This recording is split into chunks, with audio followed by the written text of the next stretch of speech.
Chick, low, chick, low, chick, chick, low,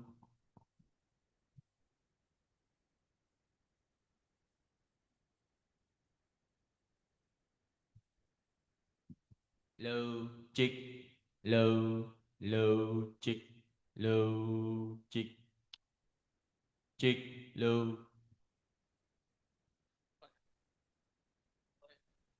low, chick, low, low, low. Assalamualaikum warahmatullahi wabarakatuh.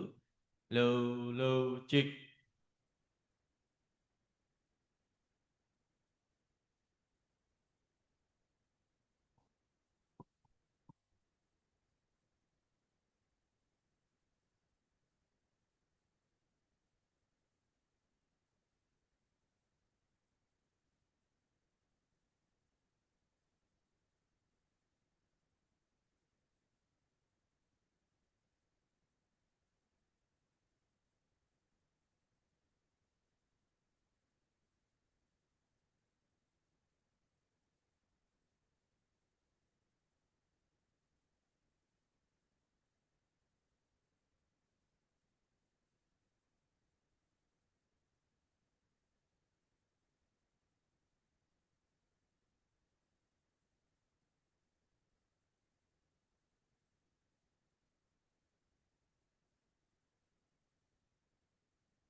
In order to welcome the dedication and destruction of the two worlds,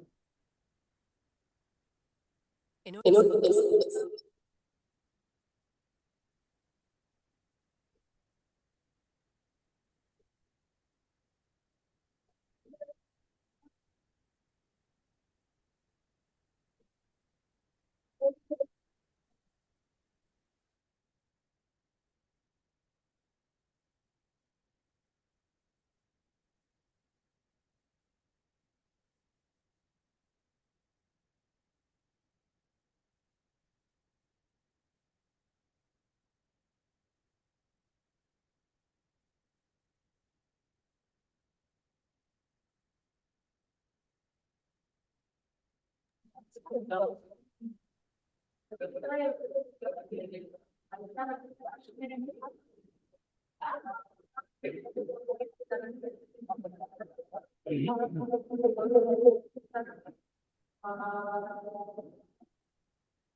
Low, check. Faculty that was established as a hub center to excel human developments with highly competitive skills.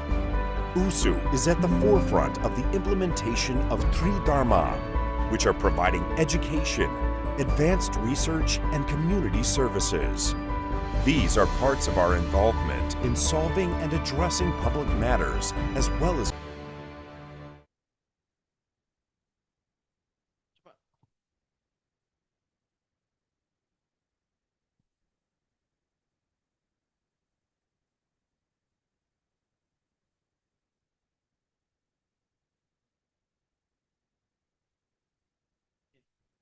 Tadi udah di setting.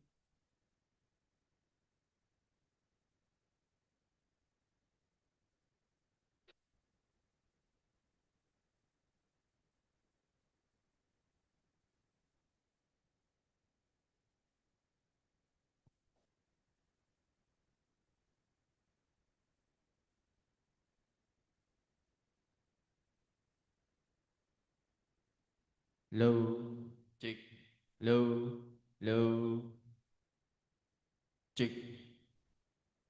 Low, low. Oke. Low, low. Assalamualaikum.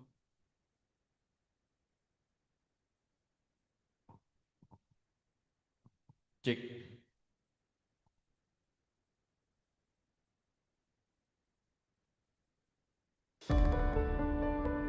introducing USU as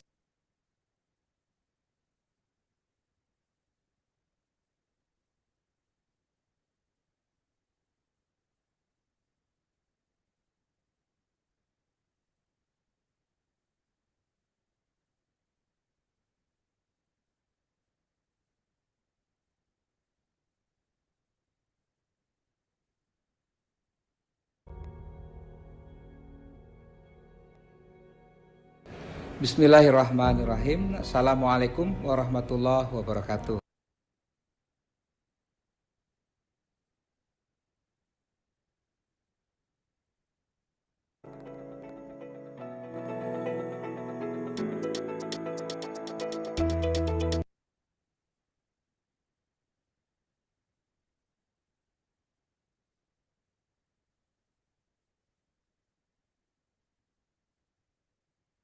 Zero point within this area.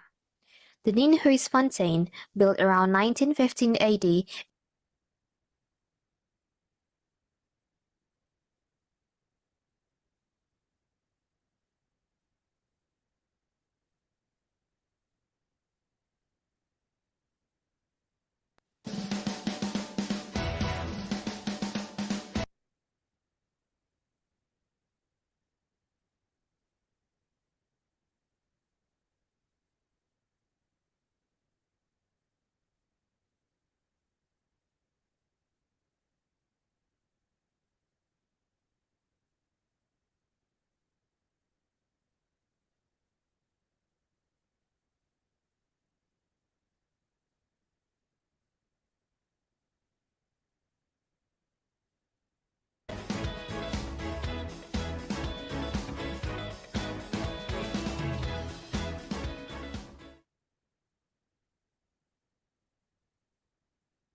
pancur sisada melameringis mo bagai turang alemar di dakalak mo bekel masada duan dando aleka kita po duan dando aleka kita po.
Tiger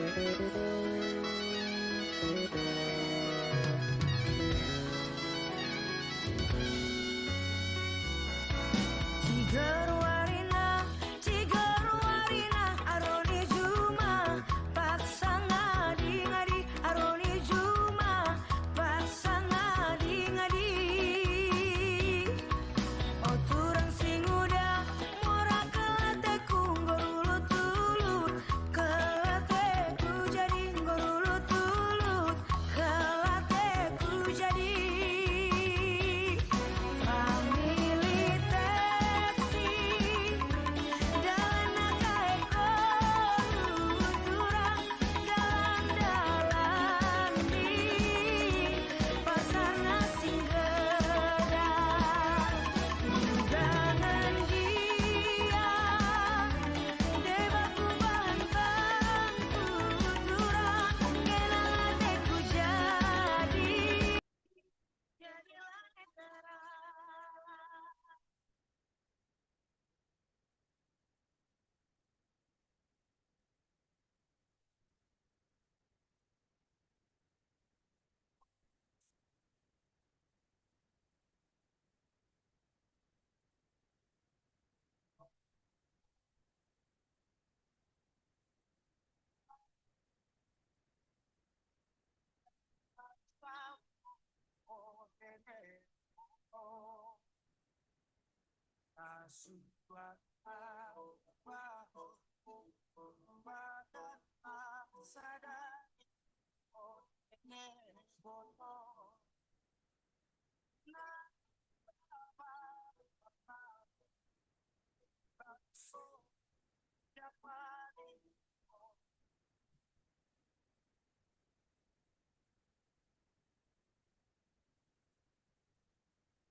Tumidangkan mo pancur sisara melamar mo bagai turang alema tidak kamu bekel masanya tuan dan do tuan dan do tuan dan do kita tuan dan do tuan dan do tuan dan do tapi kita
Assalamualaikum warahmatullahi wabarakatuh.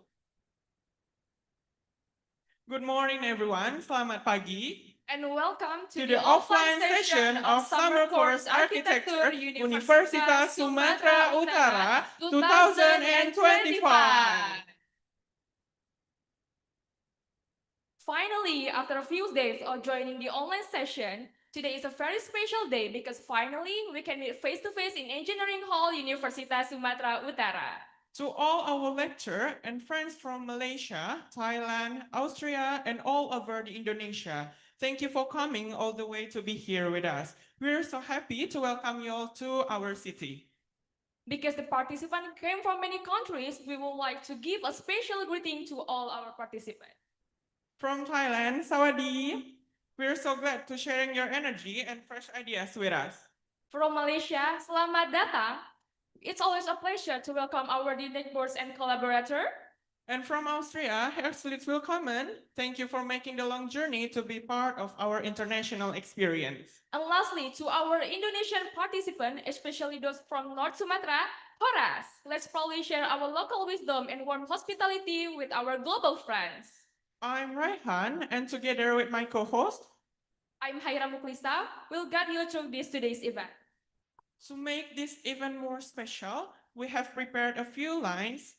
It's a traditional rhyme called pantun to greet all our honored guests. But to make these things more exciting, we need all your help. Okay, every time we say a sentence, we want you to answer it by cakep. Get it? Okay, let's try it. So step by step, we draw and build. Cakep! With open hearts and mind that shine. Cakep. Welcome to Medan, warm and filled. Let's make this summer course much divine. Okay, without any further ado, let us continue to the agenda of the third International Summer Course Architecture 2025. We'll begin with the pre-opening session, which includes a series of learning and assessment activities. We appreciate your active participation in this session as it will help us measure your learning progress throughout the course. Let's begin with the pre-test for the Heritage Smart City and Cultural Mapping for 5 minutes for both topics. Good luck, everyone.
Okay, thank you very much for your cooperation.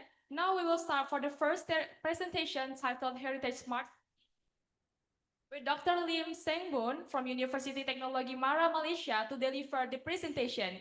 And we continue with the presentation of Dr. Uli from CUI and topic cultural mapping.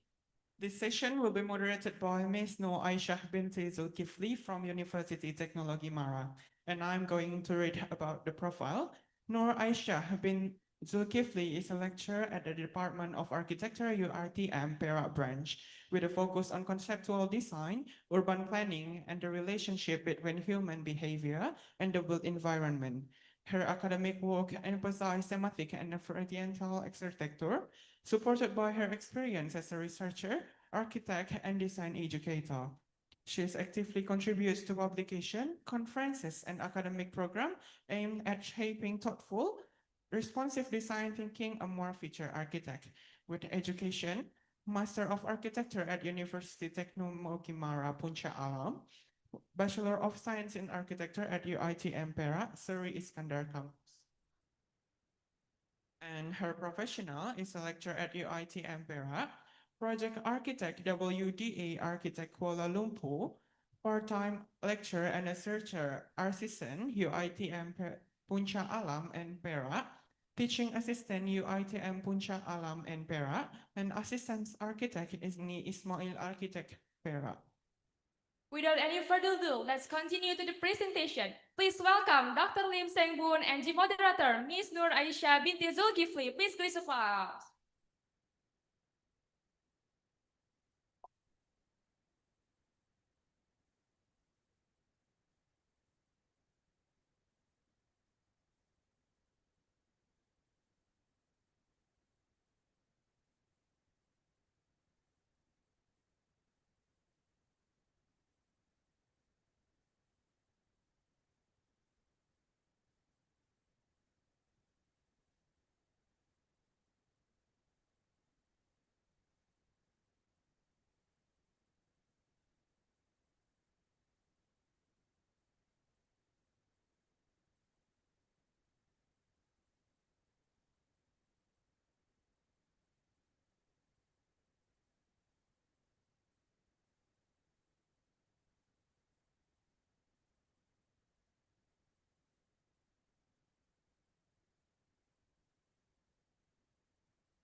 Hello. Okay. So a very good morning to all of you. My name is Ainsha and I'm a lecturer from UITM Perak. And here with me is Dr. Lim Bonsang. And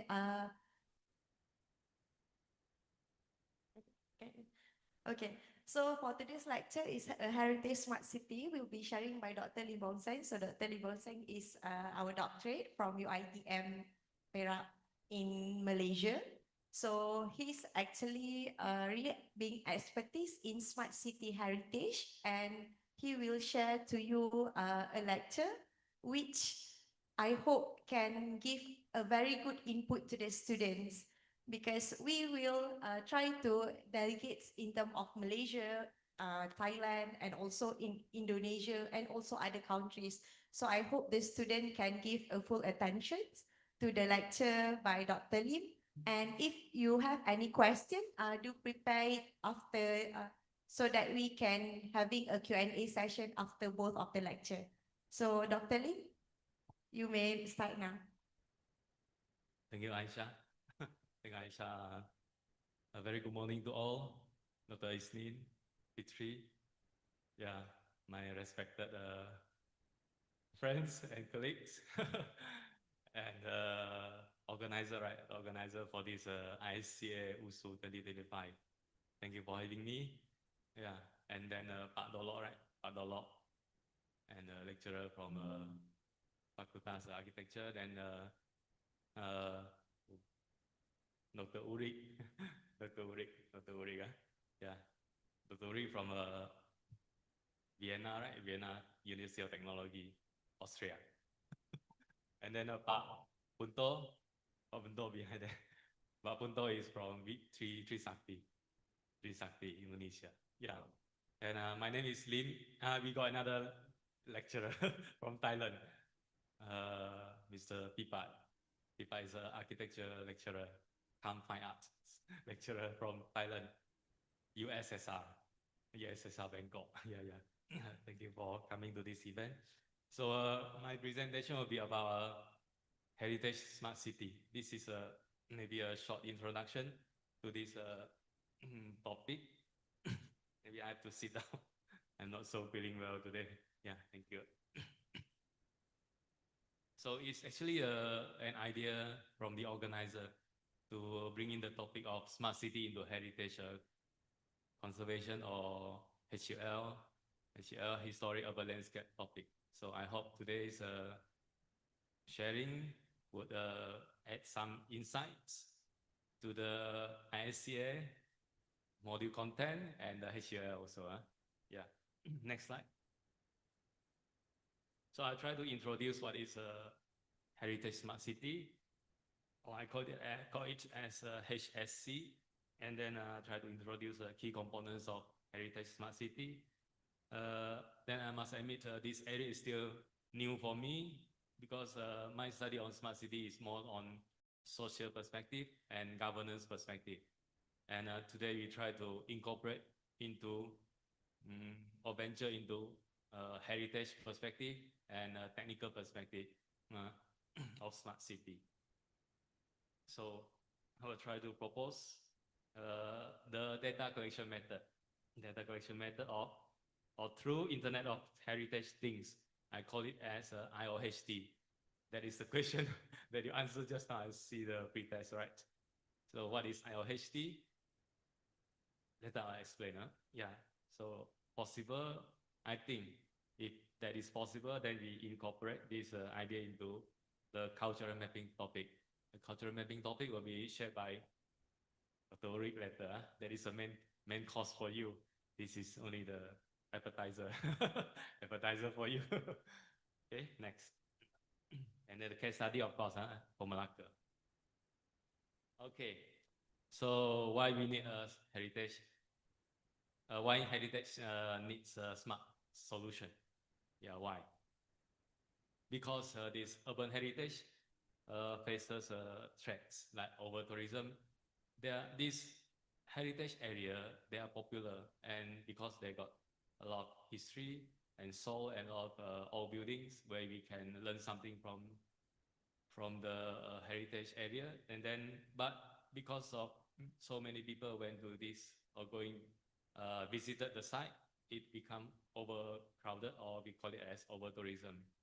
And that is one of the issue, because if the area is too crowded by tourists, some of the artifacts or the scenario of the context of the heritage building could be destroyed or ignore or what. Then the other thing is neglect. Neglect means the community, they emphasize on economic income, and then sometimes they would just ignore the heritage value of the building because of daily living and because of they need to moving forward. Okay, so the other thing is climate change. Climate change, the material of the old building will destroy, and so on and so forth. So that's why we need some solution, and this solution is actually I think proposed also under UNESCO. Yeah, so it is through smart technologies. Smart technologies here offers tools for monitoring, managing and engaging with the heritage stakeholders. And then I think this aligns heritage values with urban innovation for resilient futures. So we have to use technology to help preserve the current asset we have. That is important. And then next slide. Okay, this is one of the review, the current and the previous research for smart heritage by Law ETL 2024. This is new. And then through this review, we found that this topic started since probably 30 years back, 1994, and then until 2001. And then the research actually is slow and happened in European country like Italy and others, and then China also active in this topic. And then of course got a lot of publication in Springers and so on and so forth. And then we see the slow growth in the early development of this smart heritage topic. Okay, and then the trend starts from the digitalizing the cultural cultural assets, meaning that whatever physical things, that physical building or landscape, they try to digitalize it through video, okay, through transcribing and others. So they try to digitalize the content and keep it. That is early stage of development. And then now you can see when the trend moves on, they try to incorporate other technologies. Before that also got 3D scanning, 3D printing, and yeah, modeling, GIS modeling. And then now they try to incorporate more technologies like augmented reality, and then Internet of Things, IoT. IoT is collecting the data. Okay, and that is the topic that I would like to share today. Okay, let's keep it short. And after, I think recently, this topic become very popular, okay? And then the development could be divided into 6 areas. First one is technological innovation. Second, theoretical construction. Third, relevant policy formulation. Fourth, strengthening public participation. Okay, fifth, expanding application fields and global collaboration. And then today, I think this is the right time because we are doing the HCL courses, and then we are really having an international collaboration from Indonesia, Malaysia, and Austria. Okay, and this is a good activity. Actually, we are contributing to the knowledge of smart heritage and the future of smart heritage also. Okay, next. Okay, so we try to merge these two concepts. When talk about heritage city, people will think of memory, right? Memory, fond memories, and then old stories, or very nostalgic, nostalgic memories we have. And then that kind of memories we should preserve through whatever physical condition we can see, particularly the building, And then, but we have to also conserve the old buildings. And then, of course, also the cultural behind the physical building, like the wearing, the costume, the bahasa, the languages they use, okay, and the guests and the costume. And then when we talk about smart city, we talk about efficiency, we talk about sensors, we talk about digital infrastructure. But actually, smart city is a broad concept, including 7 domains. Digital infra is one of them. There are the other domains, including smart governance, smart economy, smart people, smart environment, smart mobility, okay, and smart living. That is a broad concept.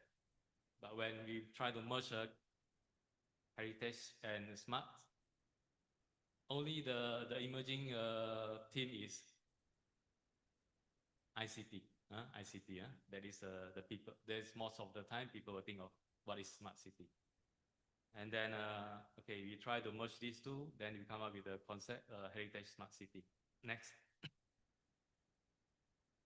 Okay, so heritage smart city bridge cultural preservation with smart technology. And then they aim to enhance sustainability, identity, and urban innovation. You must bring in something new. Then only you can attract youngsters or scholars like you. Young people must join this action. Then this heritage preservation has future. I think young people also like technology. Okay, if only old building will be less fond by these youngsters like you. Okay, then smart city here, smart technology here refers to system and devices embedded with digital sensors. So first, we must try to embed the sensors. Without sensors, there's actually no technology. Do you know what I mean? Like yourself, without eyes, your ears, and nose, there's no human. Okay? So without technology, without sensors, actually there is no technology. So we must try to collect data through sensors. That is the basic concept for smart technology. Okay? And then, of course, when you got the sensors, we collect the data, then we try to analyze the data. Because that data are complicated, we call it as big data, to be collected within every 5 seconds, like the temperature, and the movement of the people. So these data are huge. So we have to analyze it properly through a proper platform. And you try to connect them together, okay, and try to come up with some solutions. Okay, next. So what I would say is Heritage Smart City integrates ICT, sustainable strategies, and community-based governance into the preservation and enhancement of cultural heritage within urban development, urban context. And then particularly the smart heritage.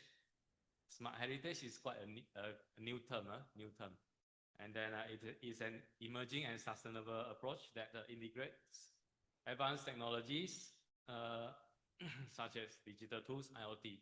Importantly is the sensor, okay, and AI, of course, with cultural heritage conservation and management. Okay, let's move, make it fast.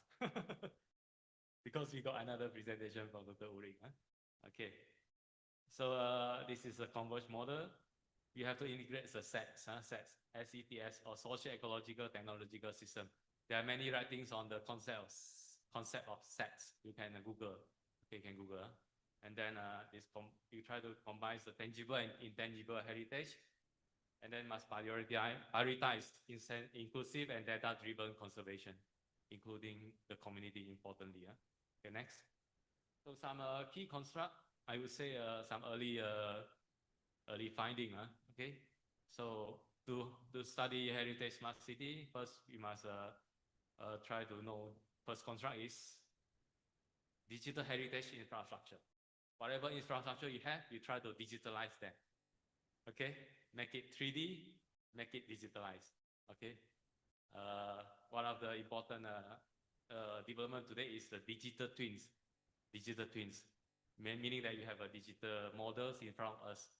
I mean the city model in front of us, then you can do some simulation instead of going to the site and having the hardcore data collecting sessions.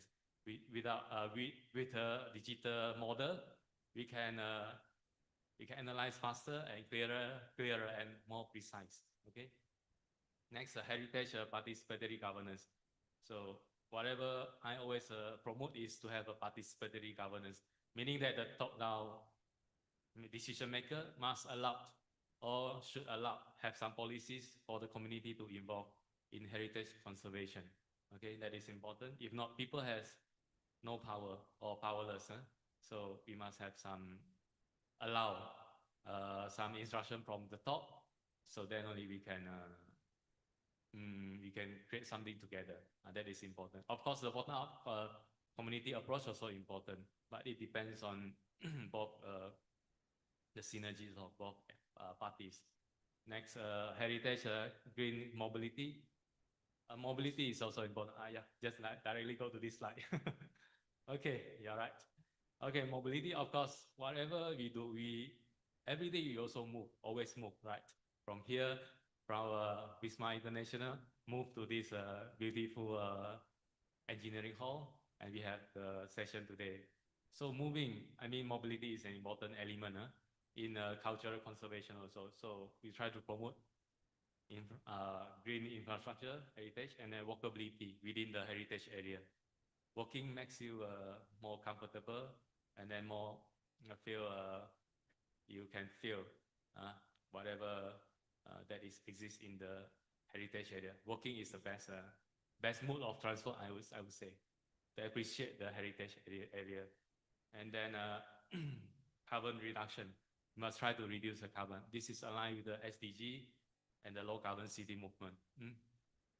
And then the last one, adaptive reuse of the old building. So whatever old building we have, we must try to repurpose it. Previously, it could be like the city hall. City hall previously was a city hall made by Dutch. Now they turn to what? Turn to a hotel, right? Turn to a hotel. Turn to a hotel. So whatever old building we have, you must try to adapt it and reuse it in improving the economic values of the building, and of course preserving the culture that we have. Okay, next. Okay, so this is the one I would try to introduce. That is called Internet of Heritage Things. It is actually the IoT collecting the data in the heritage area. So this could be a new terms, and then like other things like you have AI Internet of Things, Internet of Everything, whatever. They always have new terms. So when we do research in heritage, we try to call it as Internet of Heritage Things. So this refers to a conceptual and technological framework where heritage related physical and digital assets such as building, artifacts, environments, and intangible practices are embedded with sensors. That is what I would like to introduce to you. Whatever we do, we must try to install the sensor. Then only we can do the analysis. So that is important. Okay, next. So I would like to introduce that method is called IoT heritage kits, including sensors and the collectors into cultural mapping. Because what I understand from the HQL topic is all the established methods could be recognized by UNESCO, right? UNESCO, like what you learn in the first day. The one method? Quick scan by Pak Punto, right? Quick scan method. And then the what? Digging for data by Dr. Widodo from NUS, right? Okay, and then later on you will learn another method from Dr. Uri that is called cultural mapping. So I would say this could be a gap to collect data digitally. Then perhaps you can try to incorporate this topic in the next summer course because you do not have enough time and resources to prepare for this course for today, I mean. So this is only an introduction. Next. Okay, next. So for example, we try to map and monitor heritage buildings and digital assets. Okay, so the steps I propose: first, we try to configure IoT components through workshops, meaning that if possible, next ISCHA will have an IoT workshop. IoT workshop. So we have to play with the IoT and the sensors and the electronic components. After we made up the IoT box, and then we try to go to the site and deploy fix the sensor like environmental sensors and human behavior sensors. Environmental sensors to collect the data like temperature, humidity, vibration. Okay, and human behavior sensors like collecting the movement tracking and footfall counters. How long people staying at that place, in what time, for example. Those information are important. Why people like to stay this old building but not the other building. Okay, with the data we can know. We can do some analysis. After collect the data, we try to analyze it and through some established platform or apps. Okay, next. So for example, this Kesawan's post block. Okay, we can install the humidity sensors. Dr. Istina. Yeah, that's what I propose. To install the humidity sensors at the post block. For example, to monitor the wall deterioration. So we know how what is the temperature of the building, and then if the temperature is too humid, then you have to do something. Okay, so the possible student field tasks in Kotak Kesawan, Kotak Medan, same. Install IoT kits based on your research objective. You install in front or inside the heritage building. And second, you manage the real-time data through the apps and dashboard. That could be an interesting field work for you. And generate analytics to achieve the research objective. Okay, next. Okay, that could be possible. Dr. Uri, right? Dr. Uri. If possible, next course, we try to do some sensors and install at the building to help you collect the mapping data. Yeah.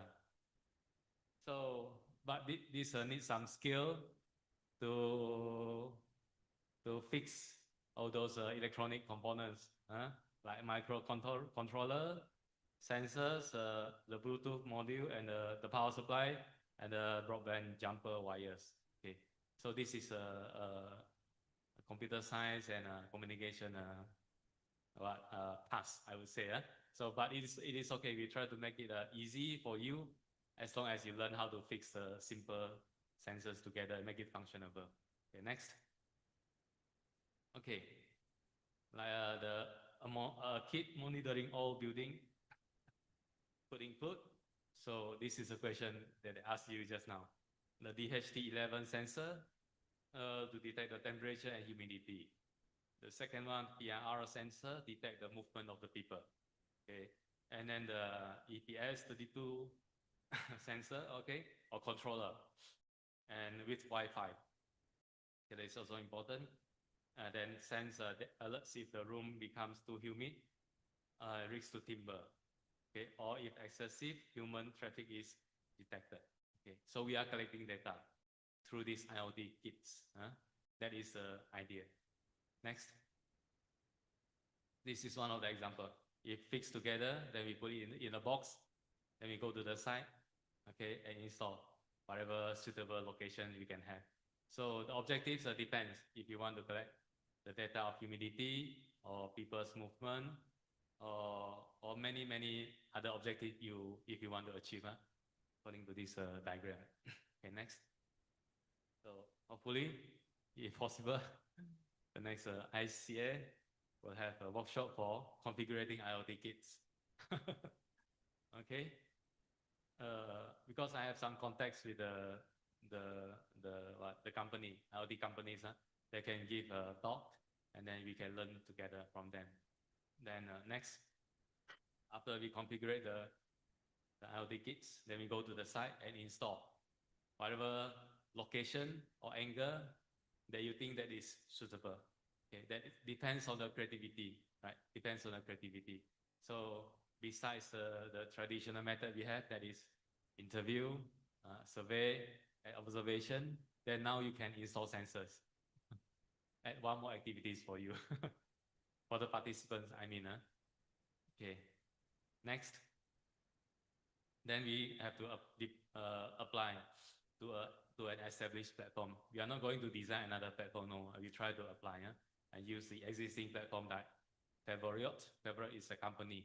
When they sell sensors and they sell the system to try to monitor the data flow. Okay, this is one of the platform that I showed to you. That is free. If you are interested, you can Google Favoriot and find this platform. Okay, yeah.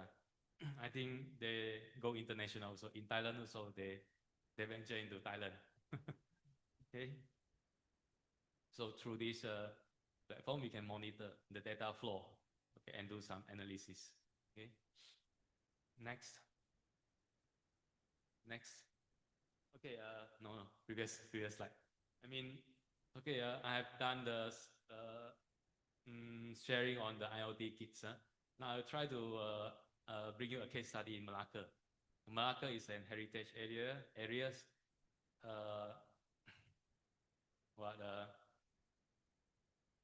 By UNESCO since 2008, long time already. And because they are Dutch buildings, the famous one is a Red House. and the area around Red House, the church, and many more old buildings there.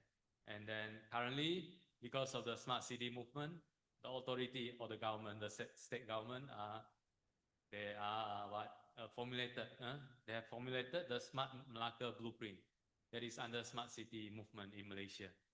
Malaysia is moving to smart nation 2040. Okay, that is one of the initiative by Malacca state. Okay, and then the local authority itself, we call it as MBMB, Majlis Bandaraya Malacca Bersejarah. The local authority, the city hall for Malacca. They also come up with the plan tindakan or action plan for smart city. Okay, next. So a little bit background of Malacca, if you know that. If you are in heritage study, I think you are familiar with Malacca. Malacca is the top heritage area in Malaysia, beside Penang, Taiping, and Ipoh. Okay, so this is one of the top heritage area in Malaysia. It is not a big area, a small area, just about 1.5 hour drive or 2 hours drive from Kuala Lumpur. Okay, nearby. Okay, next. I have to go faster. Okay, so to come up with the Smart Malacca initiative, they have went through the journey since 2011. Okay, they formulated the Malacca Green Technology City-State Blueprint until today. Okay, a lot of blueprints like low carbon and the structure plan and the local plan. Okay, these are the journey they went through. Okay, next. Okay, so these are some of the issues faced under these 7 domains of smart city. Let's focus on the digital infrastructure. So if you can see, it is still the limited connectivity and coverage for high-speed internet, still limited, especially in the heritage area, and then still limited Wi-Fi access in the heritage area. That's why the local authority are trying to build the tower, communication tower within the heritage area, but that should not go beyond the height of 5 stories, should not go higher. They control the height and the size of the tower. Okay, but that is the challenges to build a tower in the heritage area. Okay, future trend, you can see that we have to, Thailand have to, Austria have to, Malaysia have to, Indonesia have to deploy all this technology. Okay, like BDA, big data analytics, cloud computing, AI, Internet of Things, and the coming one is automation and robotics. Yeah, blockchain is for the cybersecurity. These are the technologies that will apply not only in the heritage area but in all sectors. Yeah, next. Okay, so this is the drivers of change. So first one, the readiness of community for digital transformation is important. Actually, you are the community. I am the community also. So if we learn, we know that direction, we know how to digitalize the data, how to collect the data through sensors, you're actually connecting the dots. You're helping the community to really have knowledge on towards that smart heritage direction. Okay, next. Go faster. Yeah, this is the direction for the Smart Malacca. First, if you can see that they are towards World Heritage Smart Malacca. So that is the vision. Started this Smart City Malacca action plan. So whatever they do, they try to make Malacca as a World Heritage site. Okay, next. So these are the 7 domains, 20 strategies and action plans. This is the typical action plan for having the smart city development. Okay, next. What I want to show you is, although the mission is towards a World Heritage site, but there are limited strategies or initiatives that really focus on heritage conservation. I only found one under this smart community domain, which is implement a continuous conservation program to preserve heritage and cultural diversity. So although the mission of Malacca is towards World Heritage site, but the initiative, how many initiative we have? 78 initiative for Malacca, I mean, only one or less than five, mentioning how to preserve the heritage. So that is still very lacking, and we have to do more. Okay, next. Okay, this is the local action plan. Action plan for the local authority. They try to form some committee. Whenever they have a committee or Jabatan Kuasa committee under the local authority, then only they can move forward. They have a Jabatan Kuasa. Next.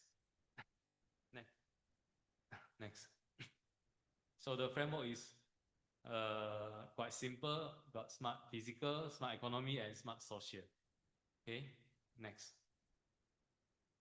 Also under this action plan, there are 9 or 10 initiatives proposed under this local action plan, but very limited, I would say very limited initiative relating to heritage conservation.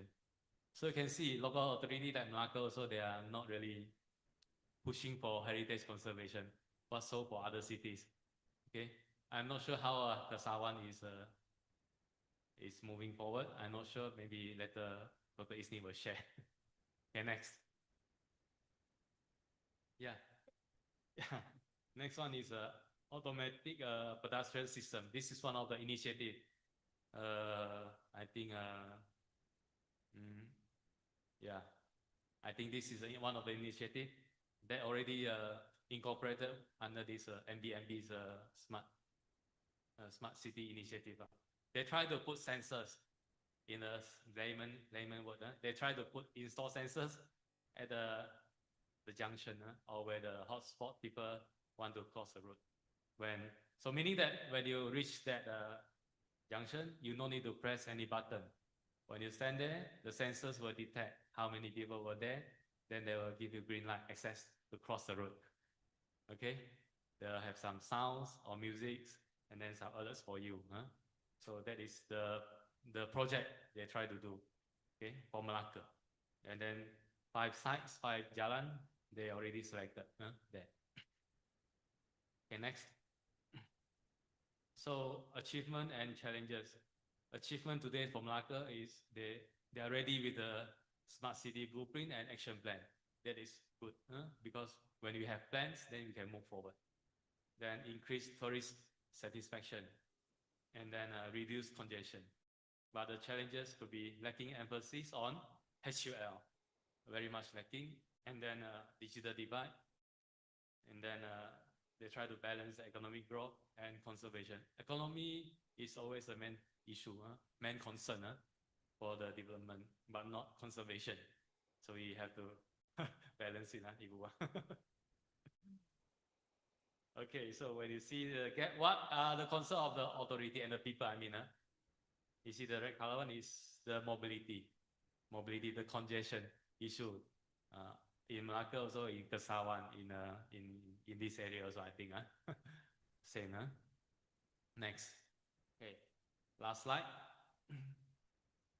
Okay, I would say HSC, historic smart city is essential for resilient heritage cities. And then the early proposal of data collection through Internet of Heritage Things, IOHTs, has great potential in integrating into the cultural mapping method.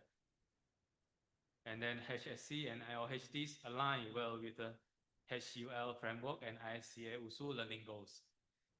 Okay, and then Malacca's comparatively less sensitivity on HSC, IOHTS, and HUL could be avoided in other historical cities like Kesawan. I think that's all for my presentation. Back to you, moderator, Ms. Aisha. Thank you, everyone. Yeah, thank you.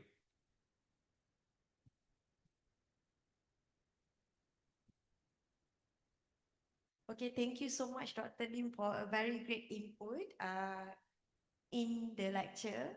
So it's a very insightful lecture on the concept of heritage smart city. I think it's well presented, and it's a very clear-cut framework that you have been studied, and a very good proposal that maybe we can implement for the next year courses. So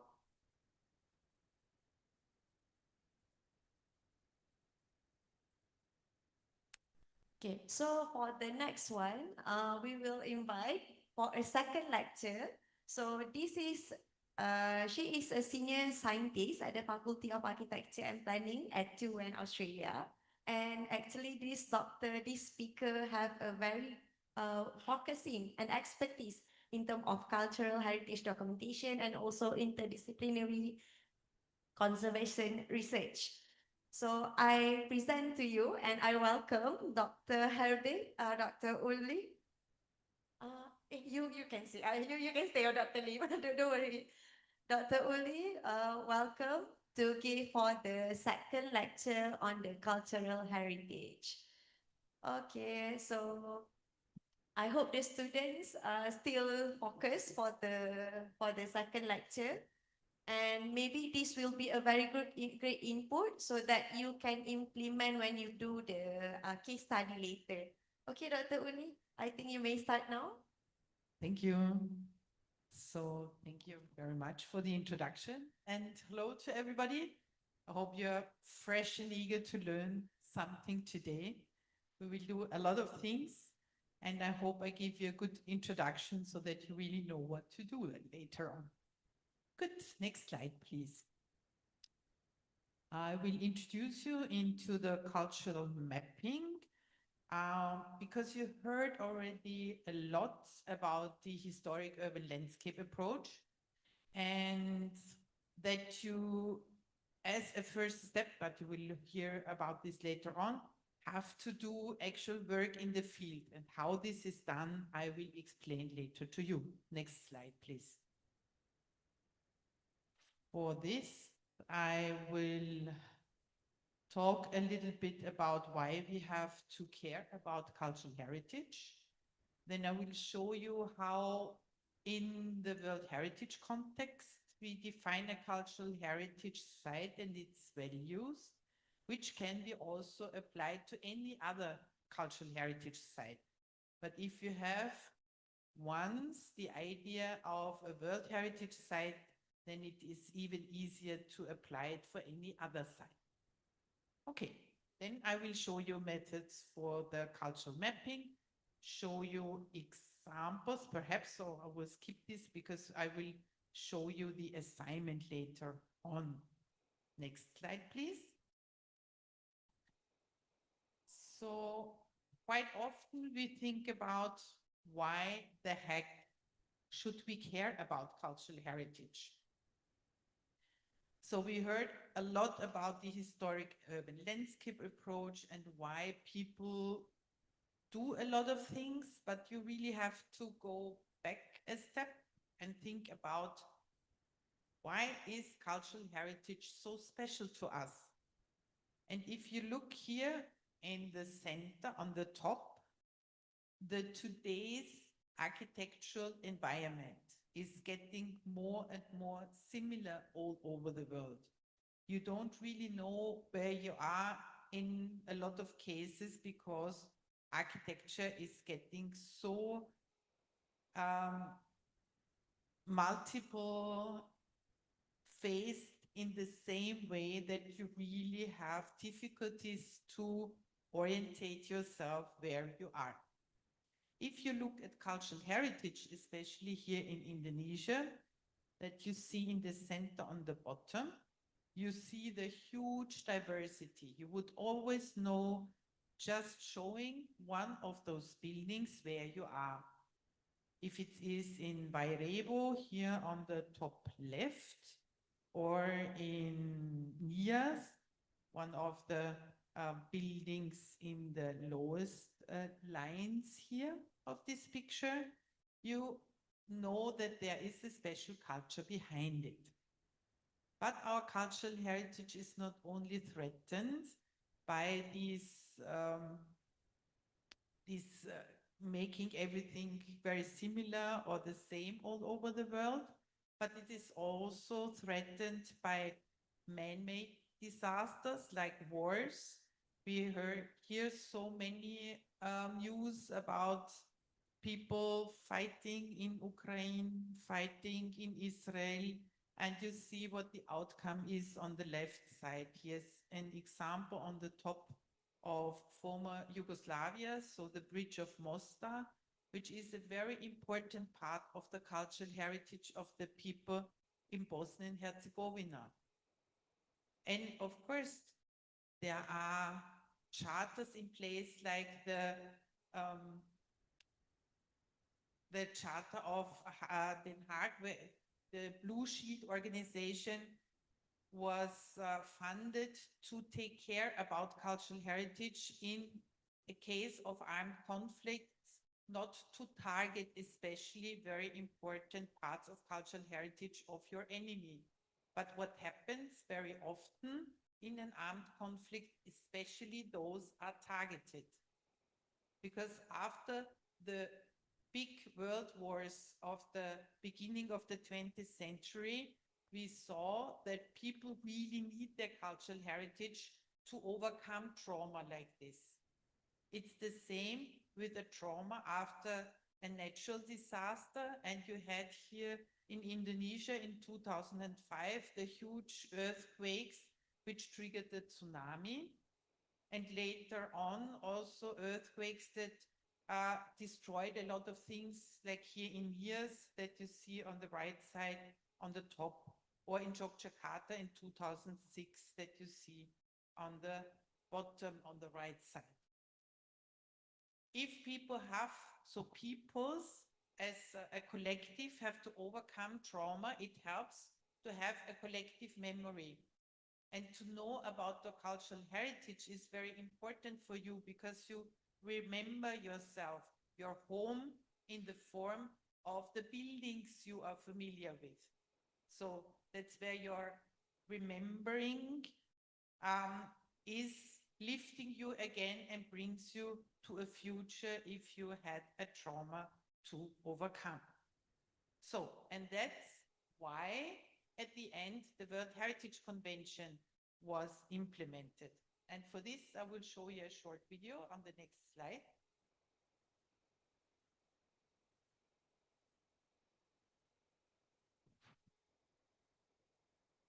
In order to learn from the devastation and destruction of the two world wars, to promote understanding between peoples, and to secure peace, UNESCO was founded in 1945 as the Educational, Scientific and Cultural Organization of the UN.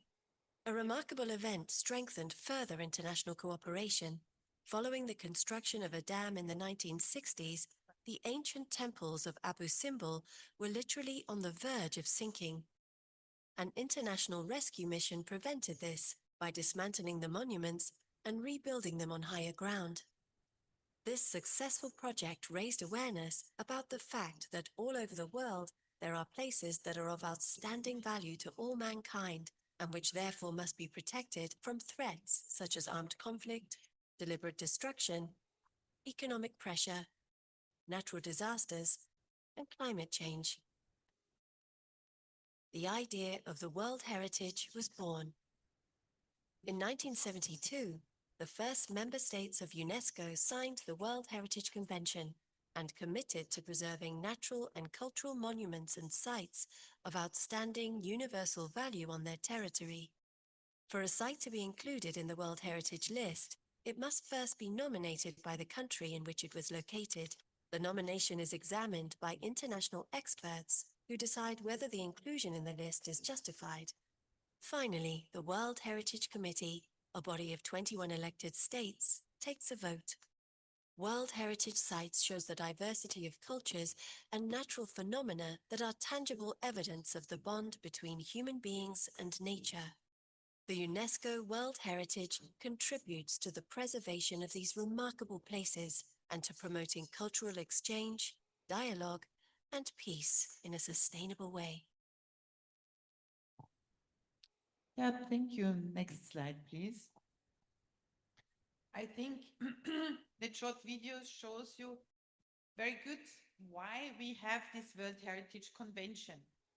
But this is an international agreement that does not apply to every cultural heritage site.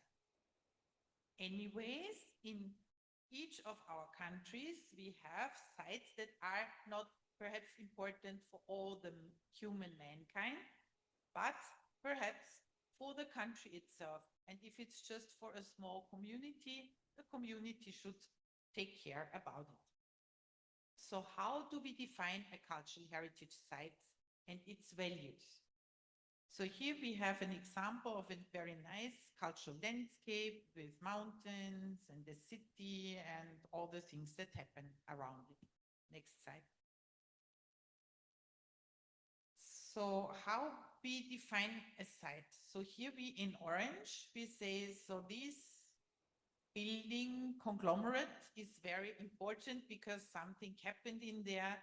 It is not necessarily so that it has to be very beautiful, whatever, but it has to have a meaning for the people that living around it. So, and if this is a cultural heritage site that is important for the people, you have to define not only the site itself, but also a surrounding that is interrelated to this site and should also be protected. Otherwise, for example, if you have Kesavan, which we will work on, then it is not only important to look after one of the buildings in there, like the city hall, but also of the surrounding. Otherwise, if just the city hall will be left over or post blockers, one of those buildings at one stage, it is really hard to understand how it was embedded into the city of Mendara. So you would define like Kesavan as your buffer zone. Next slide, please. And what is becoming more and more important in the World Heritage context, and you should also consider it when working on your sites, cultural heritage sites, is the wider setting. Because buildings could be harmed also by an airport that is not next to the site, but if the airplanes are crossing your Kesavan every now and then in the very low height, then it could also harm your cultural heritage site. So before you know what you want to protect, you have to define those boundaries somehow, because then you can apply smart tools perhaps for its protection, but otherwise it is really hard to understand how to cope with it. So next slide. And in the World Heritage context, you define an outstanding universal value. Okay, not every site has this outstanding universal value. It's just an agreement of all the states that was made in 1972, that if a site is so important for all the human mankind, then it will be protected by the international community. But to define this, you can also apply the idea to your cultural heritage site. So you have to have these three pillars. The criteria in the World Heritage Convention context, I will show you later on. There are 6 cultural criteria and 4 for natural sites. Then you have the integrity and authenticity, and then I will explain what this is also a little later. And what is also super important is protection and management. Because if the people, the community, or the land or the nation is not committed to protect it, then you can forget it. So if you don't think about already when you define your cultural heritage site, how you are planning to manage and protect it in the future, then it is not worthwhile to work on it, because then perhaps the values that you try to define are not there. Next slide, please. So just to have an overview, here are the 6 cultural criteria. So for example, the first one is to represent a masterpiece of human creative genius.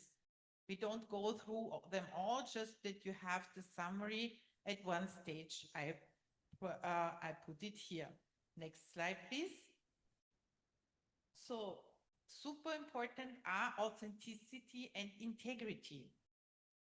And this is something that we will work on here. So define what are the attributes that convey the authenticity of the site, and here in special of Kesavan. So authenticity applies to cultural heritage and refers to the degree to which knowledge and understanding of the property's heritage values are understood and believed to be credible.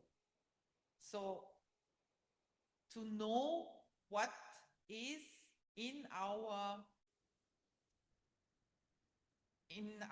urban context there that describes the history and the understanding of the people, how the city has developed by time. And you heard already quite a lot about Kesavan itself, about Medan and its development. And we will look what elements, the attributes are showing us still in the urban context what is the history of Medan, what is still to be understood with these buildings, with this architecture, to be the authentic representation of its history. And you will go there and then you will look at the buildings and then perhaps you will find out about its authenticity. And the integrity is the measure of the wholeness. So how much is still there and how much of it is intact so that you can still read the idea of the history and of the understanding of the culture of this special place. So if you want to apply for a site to become a World Heritage Site, you would put together a lot of information that are describing this authenticity. You will list the attributes and describe the attributes. And this is something we try to work on during the next days in Kesavan. And then you can discuss about its integrity and authenticity and how you preserve it in the form that is related to the historic urban landscape approach. Next slide, please. And the protection and management relates finally to how a property's outstanding universal value or the cultural heritage value in the context of a normal site is including and how it is including its integrity and authenticity are planned to be sustained. So because without an idea of how to manage and protect this site, it is not worthwhile to put it on a list of anything, because then perhaps it's not so important for the people. So you have to work on things like our cultural mapping the next days. Is it still important for the people in making interviews with users or with inhabitants so that you can find about these topics? Next slide, please. So when we think now, next slide, is this integrity, outstanding universal value, and so on just for World Heritage Sites? Hopefully, I explained already, it's not only to be implemented for World Heritage Site, but the idea of how to define a site, how to manage and protect it, you can apply for any cultural heritage site all around the world. Next slide, please. So we already heard about the historic urban landscape approach and its 6 steps, or according to the quick scan with the 5 steps, but here we want to focus on the 6 steps from the undertaking of comprehensive surveys. So go through all the steps, including the stakeholders and also the aspects of economy and also the how to interrelate with the stakeholders and with the development processes to establish an appropriate partnership finally. So all of that we can't go through within the next couple of days, but we want to focus on the first one. Next slide, please. And to talk about, so that's why we are here, why Punto is here, and why all of us will guide you through the ideas of the documentation, the surveying, and also to think about why are we documenting, so to use whatever we find for the next steps. So this will be a discussion, and you will hear about how you can implement it at the end. Next slide, please. To get to this final step, that you have then the partnerships with all the necessary people, the necessary stakeholders, so that everybody really agrees to be on board to protect your cultural heritage site that you defined in the beginning. Next slide, please. So now I want to come to our cultural mapping exercises and how we will implement them. So what do we investigate? Next slide. So we will start with architectural features. We will look at the volumes of buildings. So we will see, are buildings erected close to each other, or are they single buildings? What are the building height? What are the widths? Because sometimes you find out there are tiny plots or there are big buildings, and how they are interrelated. Yeah? So here you see we have high-rise buildings and pretty small plots. And the plots, if you look very closely, are very similar to each other, at the example here in the old city center of Jeddah. Next slide, please. You will also have to look at the facades, the orientation. Is the roof orientated to the street, or is it turned by 90 degrees? Like the example on the right side here in Girocastra in Albania. You will see and observe the relation between the openings, so the doors and the windows, and the surface of the facade. Is there a rhythm in it? Is it the rhythm that is repeated in all of the buildings that make it so harmonic? What is the distance of the window axis? Is there a difference between the ground floor and the upper floors? And all these kind of things that you can observe on a facade. Next slide, please. You will also look at the urban fabric. If there are open spaces, what are the streets? How far are there? Or how wide are they? Are there some parking lots? Is there a place where people can sit and rest? Are there squares that are important, and how are they used, just as a parking lot or also for people to stay? Is there street furniture, plants, or any other things? But what is also the main color in there? What is the texture? Are there a lot of decoration elements that you will find that are important? And these kind of things you should think about when you or observe when you go to this special place. Next slide, please. And what you can also investigate are the social aspects. Of course, a cultural heritage site without people does not make sense, because if they are not there, not using it, then it's an abandoned place and you can forget about it. So if you are there, you can look, what are the people doing there? Are they staying for a while? Are they resting? How long are they staying? Are just commuting around there? And what would be important if you really want to make a comprehensive research of site, then you would look at the activities in a regular manner.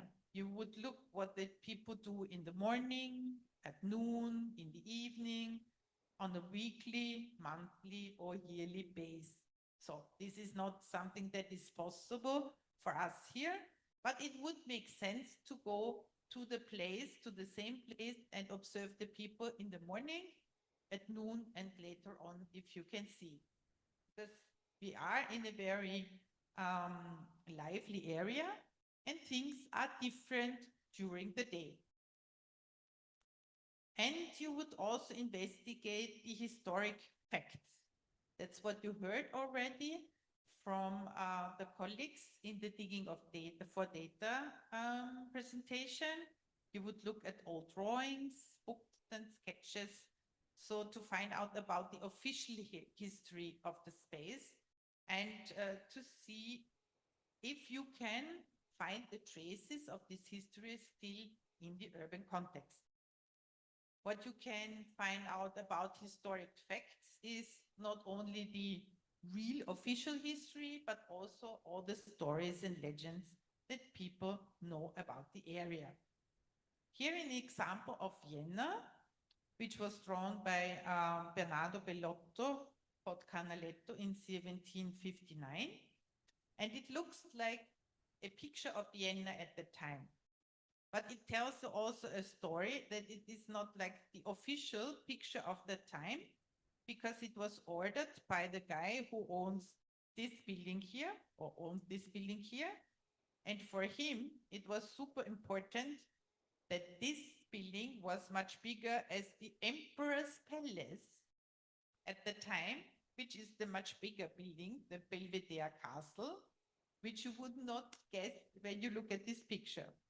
What was also very important for this guy is to show the churches. In the center, in the middle, in the center, left and right, you see the big churches. And to the left, in front of this pond, you see the building that was owned by the person who ordered this painting. And to the right, this flat white building, you see that's the castle of the emperor. So it's much smaller in the picture than in reality. But this guy, he wanted to tell a story about his own importance and the importance of the church. And then in his mind, the emperor was not so important. So if you look at old drawings, then always think about, is this the reality that is depicted of this time, or an image of somebody who ordered this painting? Yeah, so not everything that is in a picture is reality. And with artificial intelligence, we also have to be careful nowadays with pictures. Next slide, please.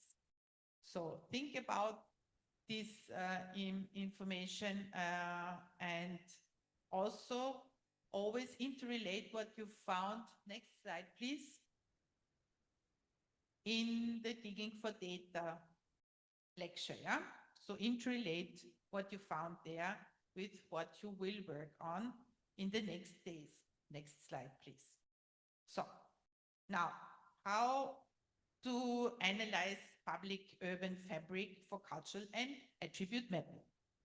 So that's where I am working. So to the left is the Karlskirche in Vienna, and to the right is my university. Next slide, please. And the easiest way to investigate is to sit and observe. That's always a very good instrument in cultural mapping. It's very nice what Jane Jacobs said. Please look closely at real cities. While you are looking, you might as well also listen, linger, and think about what you see. So, main thing is go there, sit down, and just watch what's happening.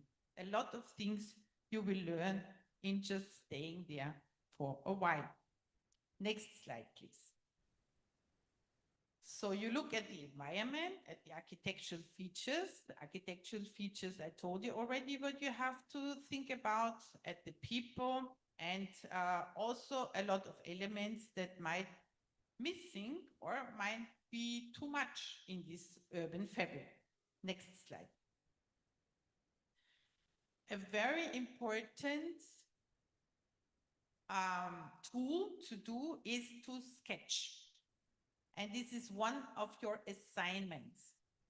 Think about it. So these are examples of sketches the students made last year, because if you sit there and sketch, then it will take a while. You have to look at the details and you have to analyze what you see. So it's much easier to find out about the architectural features, about the urban fabric in sitting and sketching.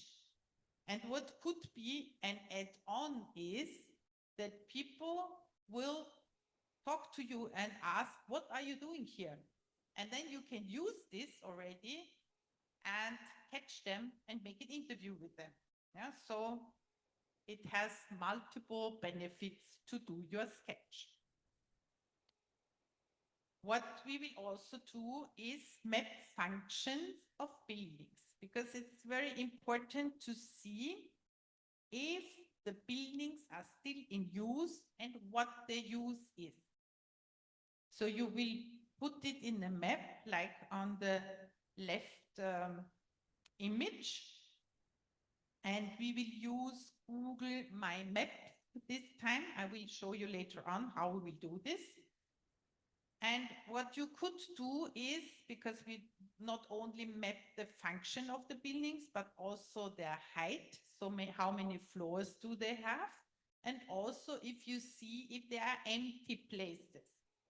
Because empty places is one of the biggest threats, neglection of cultural heritage. Because if a building is not in use, most likely it will deteriorate. So it's super important to find out where are the empty places. Then you can later on investigate why are they empty and try to find out how to solve this problem. If you make one form for each of the buildings you observe, then it's easier related to whatever you want to analyze here. So this is a form of village analysis in Turkey, so it's not necessary to be applied here. But if you think you have your assignment now, make your own form and say, oh, here we know about the functions, about the heights, and also if it's an empty place or not. And then also I add some images that I find really important to understand the building in addition to the other data that I found. Next slide, please. So, and document each building. That's really important. Make a picture of each of the buildings, even if they look similar to each other. But even if there is in one place a shop for furniture and in the other a shop for fruits, then the shop is a shop, but still it sells different goods. So the features of the shop are pretty different. So it makes sense not to only map it's a shop, but also make a picture and show what the outline or the design of the shop itself is. Next slide, please. So the height of the buildings is really important to understand the features of the urban fabric and why it is harmonious or perhaps not. In Kesavan, we see an average height of buildings and some of them are a bit higher. And to analyze the composition, it is really important to map the height of each of the buildings. And we will put this information in our Google map. And of course, it is easier to make a picture of each of the buildings because then you also see what it looks like, and then perhaps you can count again the floors if you forgot to really do it on site. Next slide, please. And what is also super, super important, next slide, please, is to make interviews. And as we see here, it always makes sense to be at least 2 people, because if you make an interview on your own, you can't easily make and notes if you don't record what the people are saying, then what is it worthwhile? Of course, you can also record it on your phone, which makes sense, and then use AI to transcribe the information, which is sometimes not so easy because AI doesn't understand what the people are saying. So make notes. And it's very unfriendly if you're standing there and writing, if the person is still talking. So one is asking the question and the other one makes notes. What is also very important is to define your question ahead. Don't ask more than approximately 5 questions. And try to find questions that are not to be answered by yes and no. It's what we call open questions, where people have to talk. So if you ask, do you like cassava? Yes or no? It's easy to be answered, but what is the answer of this? Can you do with it? If you ask, what is your favorite landmark in Kesavan? What is your favorite building in Kesavan? Then you will get an answer of a building, because that's not to be answered by yes and no. Or where is your most favorite place? Is something where people have to answer with something that you can again trace and map. What is also important is you have to introduce yourself and to say what the purpose is of this interview. If you don't do this, people would be a bit anxious to answer whatever you want to know. And of course, it is important to ask different people, not only the young, not only the old, not only men or women, but start from kids to, if you catch him somewhere, the mayor of the city. So the more the variety is of the people you interview, the best it is. And of course, the census, so how many people you find and to question, the better it is, of course. An approximate number of 20 is something where you can already analyze something out of it. If you just ask 5 people, it's not too much of something you can analyze it for. So try to catch as many people as possible, alongside of the other things that you have to do. Next slide, please.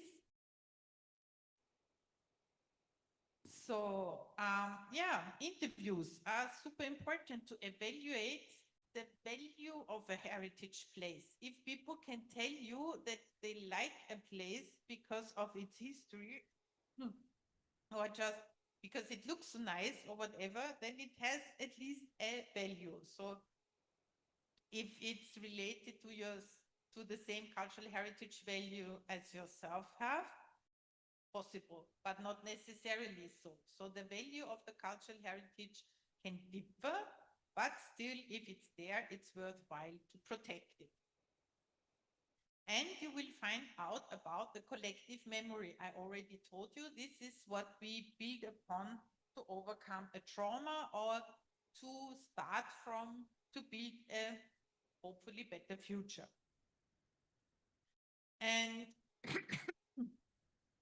what is also very interesting, very often, if you conduct interviews as a non-local person, you can re-establish the value of a cultural heritage site for people. Here the example of a study we conducted in Samoa in 2001, which was really interesting because the old people could not speak English. So we used the youngers as translators, as interpreters. And when we asked about the details of the culture of the buildings to the old people, and the young had to translate, they found out about the values and the details of the old buildings. They never cared about it because they are there anyway and they are not very practicable, and they said, yeah, it's just old rubbish, and when I can, I will erase it. But then they heard about what their grandmothers, grandfathers were talking about, and then they thought, that's pretty interesting. And these foreigners are asking those questions. Can we really something important? And so it was raising the importance of the cultural heritage without us telling them, but just by the interest. And if you go there as a young person, then you are raising interest also by the people themselves about their values of the cultural heritage. So your work is important. It's really an important part of safeguarding Kesavan also for the future. Next slide, please.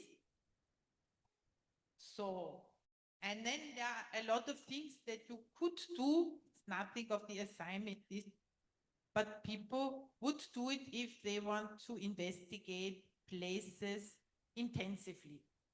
So if you count the use of a place by counting how many young people are going there, old people, male, female, if they're walking in groups, if they are walking fast, if they're walking slow, how long do they stay? This can also be very useful for your future planning. Next slide, please. You would map this behavior, for example, in showing the people how long they stay in different places. The smaller the circle, the shorter they stay there, the bigger it is, the longer they stay. Next slide, please. Yeah.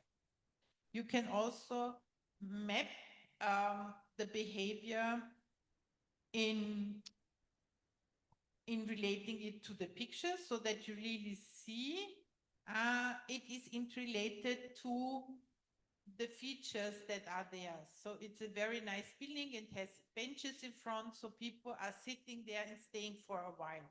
Or it is not such a nice building, but it is the train station and people had to wait in front of it. So we also know why this place is used in this way. And if you make sketches, make pictures, and interrelate it to this urban fabric, then it's even easier to be analyzed and understood. Next slide, please.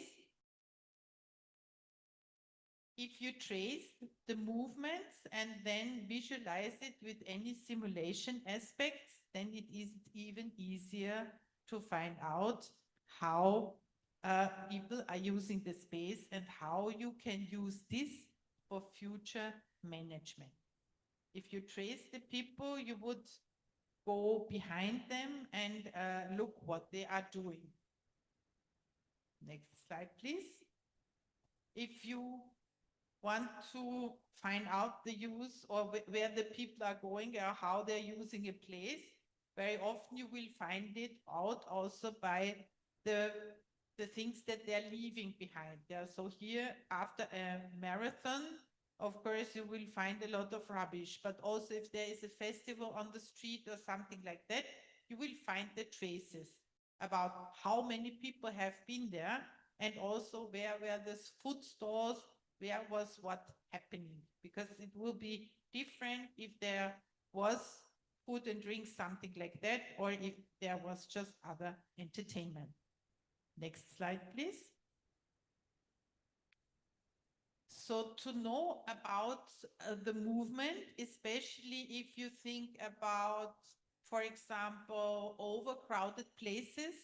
So if you heard already about over-tourism, then you really have to find out where are people moving, where are they staying and for how long, so that you can try to make new movement possibilities so that there are not hotspots where there are too many people at one time so that not everybody can take their selfie. Like we have it in Hallstatt nowadays, is one of the cities where too many people are.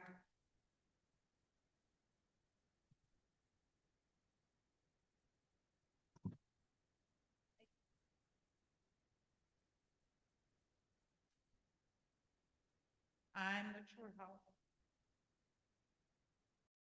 Yes, it's half an hour, so. Okay. Yes. Yeah. So if you want to investigate it, the tracking, you will follow the people.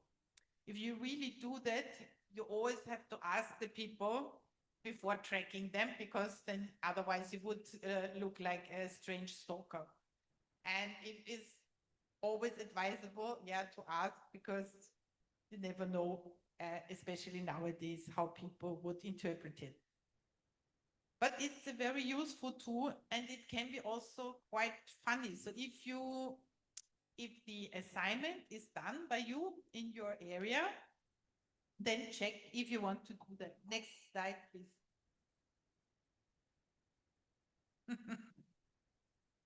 And even next slide, please. Yeah, and then you can, what you can also do, again with smart tools, and what is done nowadays already quite often, especially if people want to have crowd control when there is demonstration going on, then they put trackers on the people themselves digitally. So then you have a person, and then you can track also their movements.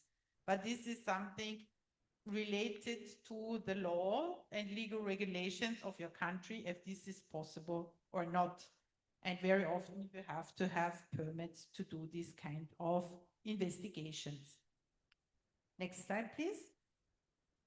So, and how to summarize your investigation? You would do it in a sketchbook or a notebook. Always try to make a diary of what you ever did.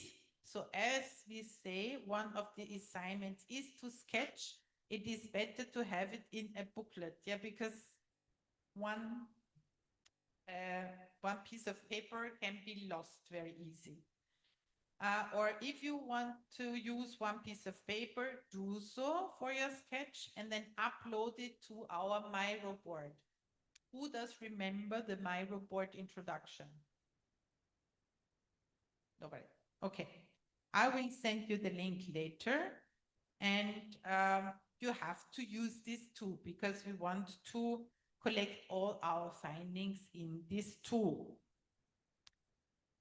So, and what of course is also super important, if you have your data and your findings, for example, all your images, then name them accordingly to whatever you documented.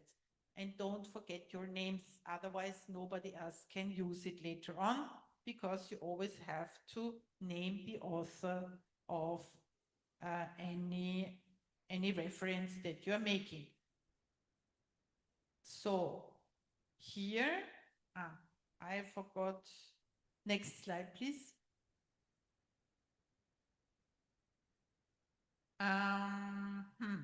Here I have the link to the Miro board. And this is something I really urge you to use. I will show you the QR code later on. But here's some examples of what the students did last year. They collected their sketches there, they collected the interviews there, so that you already have whatever you are collecting here. Next slide, please. And how to summarize something can be also done in short films. So if somebody is in your group who want to include films, it also makes sense, because you can document in the fourth dimension. That's always very good, because if you make a film for the whole day, you would see the whole day what the people are doing and analyzing. It makes also sense to film your interviews, because then you can recall it later on. And you can use all this information for your historic urban landscape approach. Because if you made an interview, always ask if you can use this film, yeah? And it's best to be recorded on film, because then you don't have to have any written consent or something like that. But if somebody said on camera, I allow you to use this film for your analysis purpose, then everything is okay. Don't forget about this. but it is a very useful tool when you do any future planning, because you can always relate to whatever the people told you. Next slide, please. So, okay. I have some examples and I will go through them very quickly. Next slide, please. So it's about city in the center of Austria. Next slide, please. You see it's a very nice cultural landscape around there. And they have a very local law and regulation for the protection of their cultural heritage in the center of this place. Next slide, please. So here you see the boundaries of this cultural heritage site. So that's the buffer zone. Next slide, please. And then you see all the information that have been collected of each of the building in 1987. So what we did now was to find out about the same information in 2022, if it's still the same. Next slide, please. And put it into a geographic information system. Next slide, please. And then you can see, so for example, the functions of the buildings in a map like this. This is something we are aiming to do here with Cassava later on, but we won't use QGIS, but we will use Google Maps, which can be also used easily. Next slide, please. And here, next slide.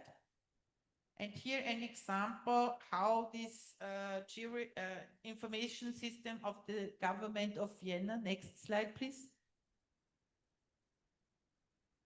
Next slide, please. Thank you.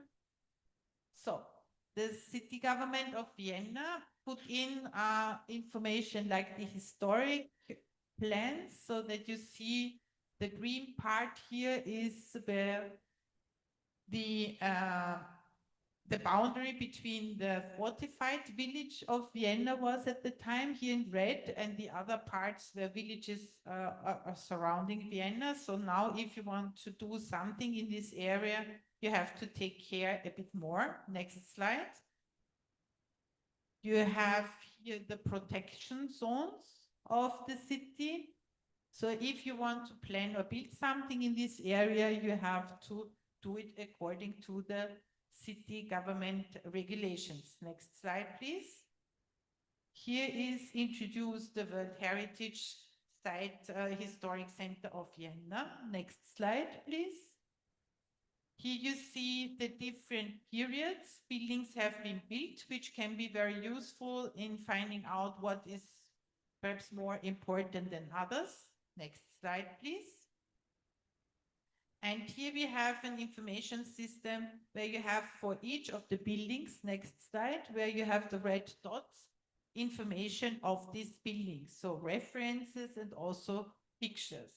So if you want to do something with this building, you already know the references and where to find them. Next slide, please. And then you also see the 3D model of the city, which is also useful for any planning that you want to do there. Good. Next slide, please. And finally, we have your assignment. So if you enter then the, I forgot about the assignment. I will put it on the My Report. If you put in then the My Report, you will have the assignment again to draw the sketches of the main architectural features as you have seen them. To take pictures, so serial pictures are easier because then you have it one by one. And don't count on Google Street View. Most of the things that you will work on are already covered with Google Street View. But if you want to analyze by yourself, make your own picture, because then it is also in your memory. If you just go with the Google Street View, it's just not the same. So take your own pictures one by one of the street that you have to document. Conduct interviews, and I think I put in also in the Miro board the questions you should ask. Then map the heights in the number of levels, not in meters, but in the number of levels of the building, and map the function of the buildings. So that's your assignment. And with this, we hope, next slide, we can safeguard the future of Kesavan in a way, or do one part of it. So, and now I want to show you how we will map our findings. And for this, I will share my screen. Yeah. Can you use the Zoom shared screen here on the thing?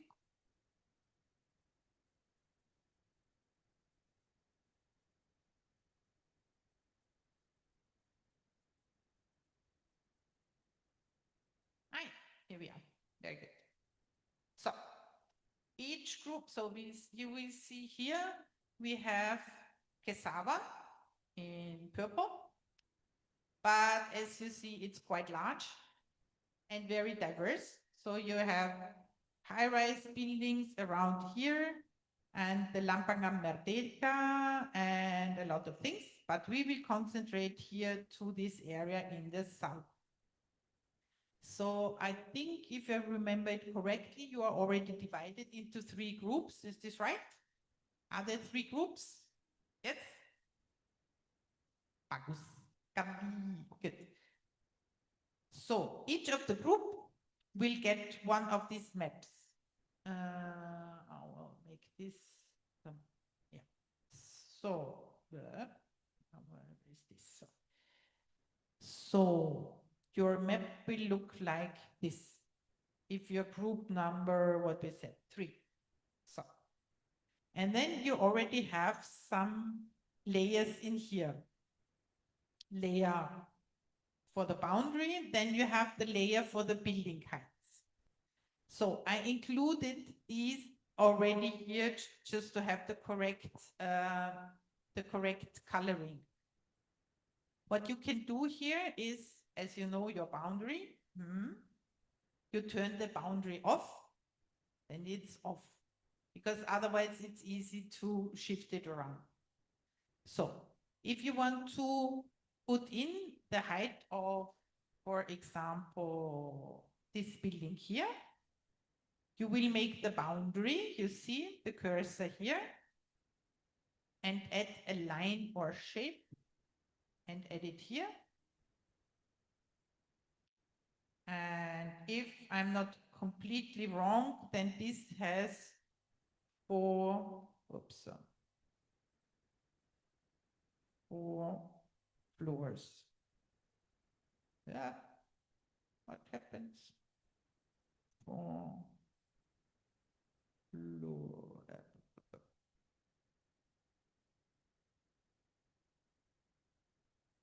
So, and as you see, as I already defined the colors of the floors, you will see it is in this orangey color.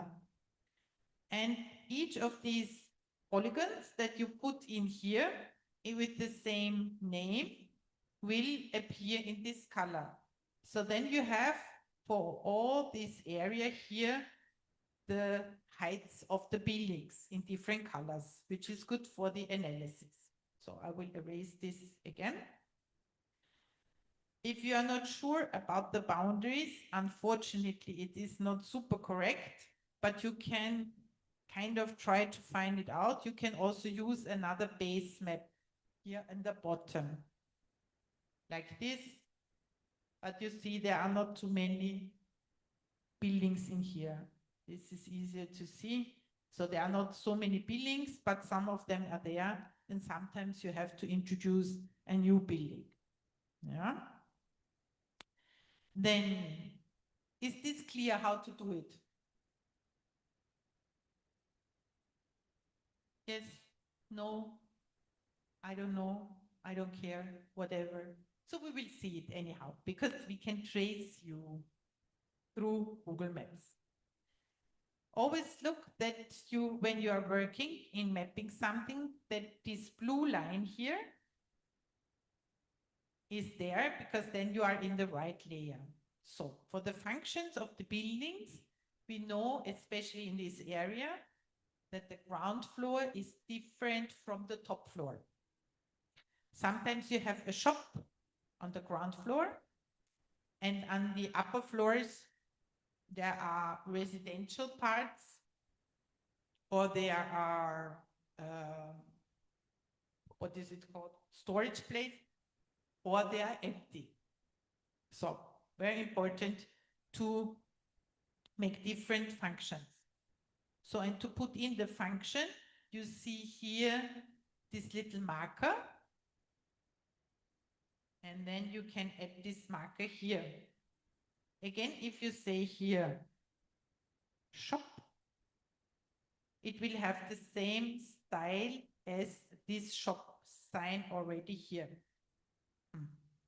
So if you want to introduce something different, you add a marker here, say here, and then it's, for example, school, then you name it here, stay. What you can do is to edit the style, and you say the school is, I don't know, red, and then you can make another icon for a school, and you can filter it here. So perhaps Google already has a school icon, and say, okay, yeah. What you can do is also make your own icon, custom icon. You make a little PNG, whatever kind of picture, and import it here, and then you have your own icon. Okay, so this school is wrong, of course, and then with this one you can erase it again. And then we have the functions of the buildings on the ground floor, functions of the buildings in the upper floor, and we can also trace the empty spaces. Very important is that this style is set on style by name, yeah? Because if you always say empty ground floor, when you put in here this line, then it will be in the same color as before. So, empty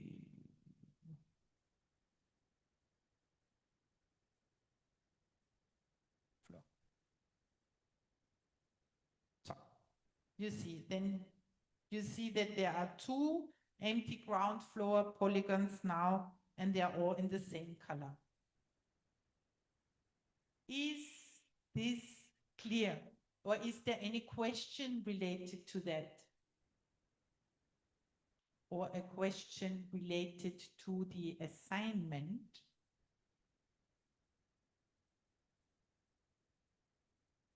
Ask now or forever hold your peace.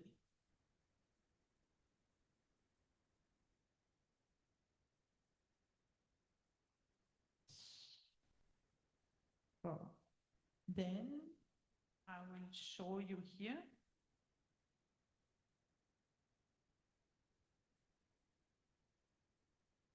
Here is the QR code for the Miro board.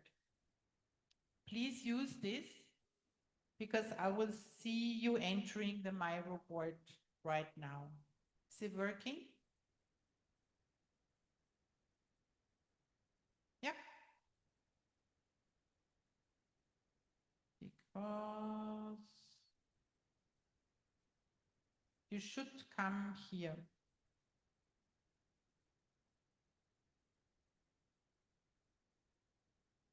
Ah.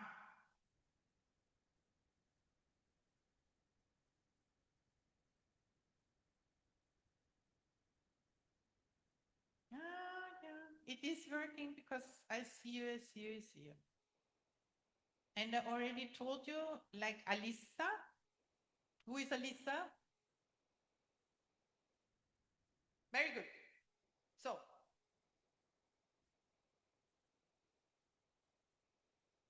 yes. So, if you do it like Alisa, then we will see that you are working here. So that's the very good thing. And then if you're working in here, you will see how it is done. You can switch from one frame to the other if you turn this in here. And which I would really appreciate is to put in something like this. I will be with group number, I forgot which, but I will make the right color. So I put in my picture and I said, so whom I am and what I want to do and something like this. And here is this kind of pre-assignment to the assignment. Describe yourself a little bit, how you're called, where you're coming from, what is your interest, mainly in relation to the cultural heritage, and what you expect from this course.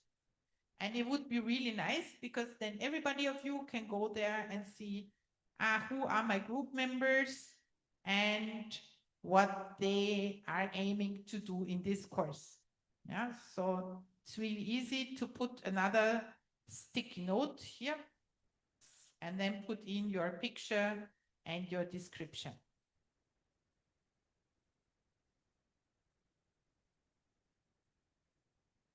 So, and what else can we do here? Oops. Here you have your schedule, so it's easy to find around. Here is the link to the Google Maps. So group number 1 will be here and so on. So then you can always jump to your Google Map, and each of the maps should be also editable by the groups. Then we have the link here to the Google Drive, where you will get the presentations and everything else that is related. Why this is not opening? Yeah, whatever. Yeah, and then you can start, and then I have somewhere the assignment where I have it. Good.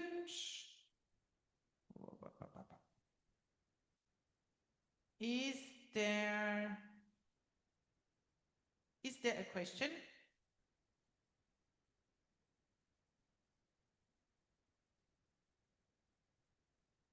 I will find out about it anyways. Good.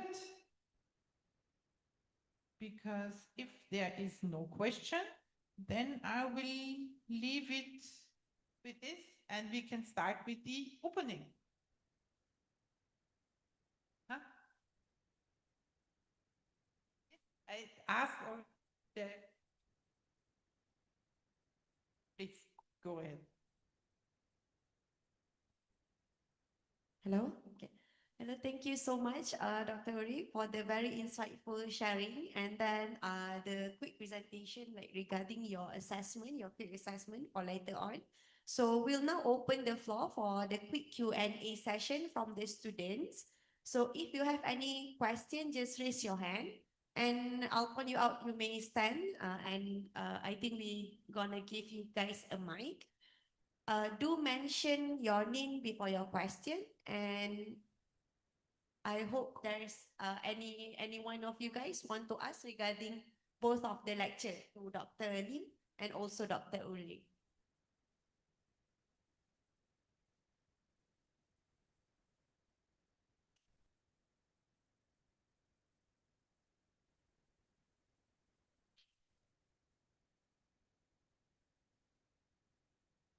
Okay, there's one question. Do you have any mic for the students?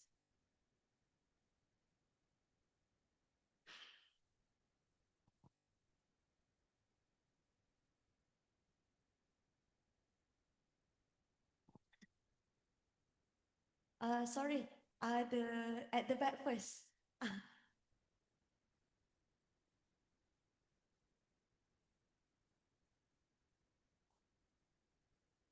Okay, let me introduce myself. My name is Muhammad Fatih Zaran Tanjung, student of Universitas Sumatera Utara. I wanna ask for Mr. Lim.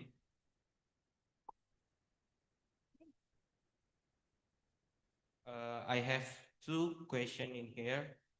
Firstly, Mr. Lim said earlier that Malacca will be a heritage smart city, and the blueprint has been approved since 2022 and target for 2035. Has the work started by now? Because, sorry, correct me if I'm wrong. When I went to Malacca last year, I didn't see any smart component. For the example, smart mobility, which I still saw pedicab in there, and that's not included as smart mobility. And my second question is, from what I see in assessment result, smart mobility has the lowest level of satisfaction. Is there any further development in the future to improve the satisfaction level? Thank you.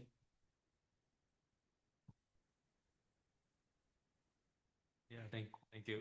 May I know where are you from? Are you from USU? USU. USU, right? Are you from USU? USU, okay. I'm sorry, actually, I can't hear your question properly. It is about mobility, right? Mobility. So the first question is about the challenges. Yeah. Can you make the question shorter then? My first question is, has the work started in the Malacca Heritage City or not? And my second question is there any further development to improve the satisfaction level in the in the in the smart mobility? Thank you. Ya. Bagi saya soalan tulis. You show me the written one. I'm sorry, I try to answer your questions, but the limited understanding from me. Yeah. But that is he a first year student? First year. Give him a round of applause. Bagi dia tepukan. Yeah. Yeah. Sit down. Never mind, sit down. Very brave of him, huh? First year student. Very good. Is your man? Yeah. My first question is, has the work started in Malacca Heritage City? Because from what I saw is the blueprint has approved since 2022 and target for 2035. Has started the work for Heritage Smart City? And my second question is, You got written one, written. I try to understand, but I'm sorry, I really cannot. So hard to answer the question if you got written one. But I think he wants to ask the Smart Malacca action plan. So the planning is towards 2035. It's another 10 years time frame to achieve the target. So if the question is for mobility, they have to.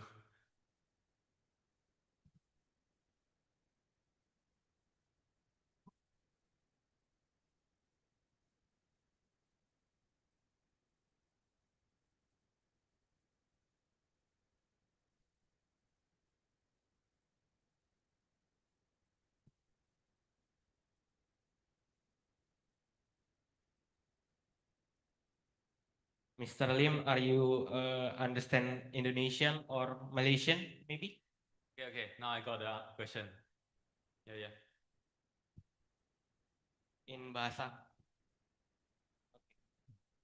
Tadi saya melihat kalau di Malaka Heritage City itu blueprintnya sudah disetujui sejak 2022 dan ditargetkan pada 2035.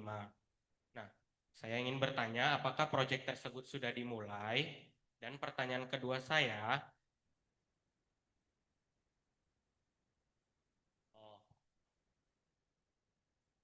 Yeah. Actually, the action plan already started. Just now, as I shared with you, got 2 layers of action plan. One layer is the state level. The other one is the local level. Okay. So for state level, by the state government of Malacca. Okay. Mostly they deploy the green smart lighting, smart wave. Okay, they call it smart wave. And on the main junction of heritage area Malacca, Jalan Jebat or the Red House area. They install the sensor to make sure the traffic flow is smooth along the way. Okay. Of course, beside the sensors, also got a CCTV, high-spec CCTV to monitor the behavior of the drivers. If there are any misbehave, they can actually find out who are the one. Okay, so traffic is always the main concern under this smart city planning. Okay? And of course, in other city planning also, local plan also. Because of the human's behavior, still depends on private transport. Okay. And then you mentioned that you have been to Malacca, right? ya, Yeah, but what you been there is actually very chaotic, right? Masih sesak lah, betul lah. Masih sesak, traffic, macet. iya, Macet. traffic jam. Macet semestinya, macet bukan dekat apa, Medan saja. Melaka, Malaysia, Melaka pun macet. Yeah. So macet is how I would say it is. That's why it is. I have to remind maybe the architects and the future architects and future planners here. It is not the tools that you try to invent. The more we invent, also the problem will be there. Have you heard of the story, the highway of China, China's highway, from 2 lanes? They extend to 5 lanes and 10 lanes. Still the traffic is there. You see what I mean? You can have a good civil engineer to design the roads, okay, to collect all kinds of data. But if the people's behavior is not going to be changed or educated, the problems will still be there. Okay, so I always mention for smart planning must go from the people's behavior changing. Then only we can solve the issue. Yeah. Yeah. You make the route wider, there'll be more car going in. Am I right? That's why sometimes they control the traffic. Purposely make the traffic bottleneck or make it inaccessible in certain time for heavy vehicle to enter that area. For example, in Malacca, the heritage area, they control the traffic to enter the Red House area in weekends. So during weekends, the Jonker Walk, there will be no traffic. No vehicle enter the routes. So the routes will be filled by pedestrian, the people. Okay, so it is have to be smart from the people's behavior changing. Okay, then we only can solve problem with the sensors we install. Not because we install the sensor, then you make the route wider. Okay, that is not the case. You have to control the behavior from the data we collected, plus the support from the government. They only can work, and the community, of course. Yeah. So what you saw in Malacca is actually macet, betul lah? Yeah, and Yeah, sama macam itu. But it is okay as long as there are planning, there will be actions. If the action is not good enough, there will be improvement. You know what I mean? So importantly is we have the planning, the plans, the drawings. Then we put in some budget to improve the current situation, the problem. If that is not solved, then you try to rectify and have a better planning in the future. Depends on you, our future architect from USU. Okay, thank you.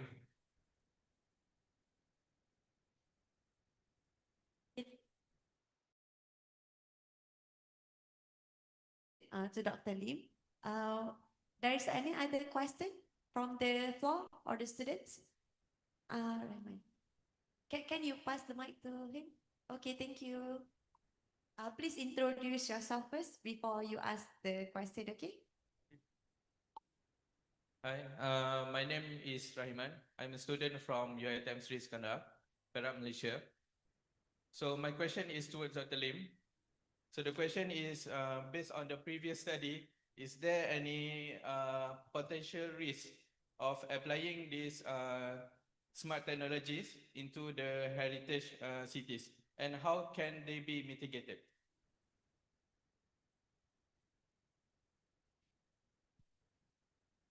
Thank you, Rahiman. I thought you want to ask Dr. Urik later. Okay, I think the potential risks under this smart city planning is the personal data and the security. Yeah, you are actually enjoying the surfing on the internet or TikTok, whatever dancing, whatever move you like to share, like what. But actually, whatever you share, whatever you enjoy at the FB or social media, you're actually risking your personal data, from yourself and your family members. Okay, so it is. I know that it is enjoyable when you share TikToks, dancing or whatever, but some of the information might be leaking. Okay, when you make the video, your home setting, your drawer or key whatsoever. Okay, and importantly is you have to take care your personal data, personal security. That's why you always mention about the how to protect your data, how to protect your personal information from leaking to others. So that is the most critical questions for the cities to have this smart solution. Imagine if a city is controlled by TikTok. Imagine if a city is controlled by Instagram. Do you know what I mean? Meaning that TikTok is the government. Okay, then TikTok say today you must dance, whatever dance you must follow. Today you must do that, do this. Huh? Then what? Who are you then if you are controlled by a private company? Okay, there will be no, there will be more public, less public interest in this kind of smart city era. They will go for more private interest. They want to have more profit, earn profits from your personal data sharing. So whatever you do in this smart city era, you must think carefully. Do not just simply share everything online. Okay, do not simply, if you want so, then you have to consider what you will share and what you will not share. Okay, I think that is a risk for under this smart technology era. Of course, the heritage smart tech also the same. I think it's similar. Only that we include the cultural elements in this area. Yeah, thank you, Rahiman. Yeah. Assalamualaikum and hi. So my name is Muhammad Shafiq. I'm from UiTM. I have one question. How can we preserve the traditional way of life or culture for heritage if the community itself seek change and development? About you. Dr. Oris.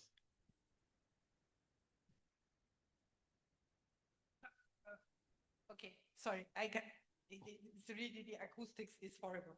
Okay. Yeah. Just.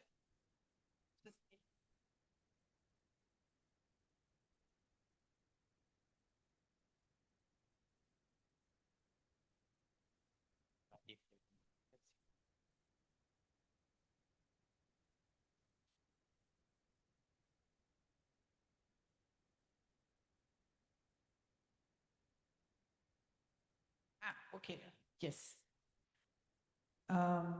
Yeah, the question is to, if we have to conserve the way of life for cultural heritage purposes, if the people want to change for development.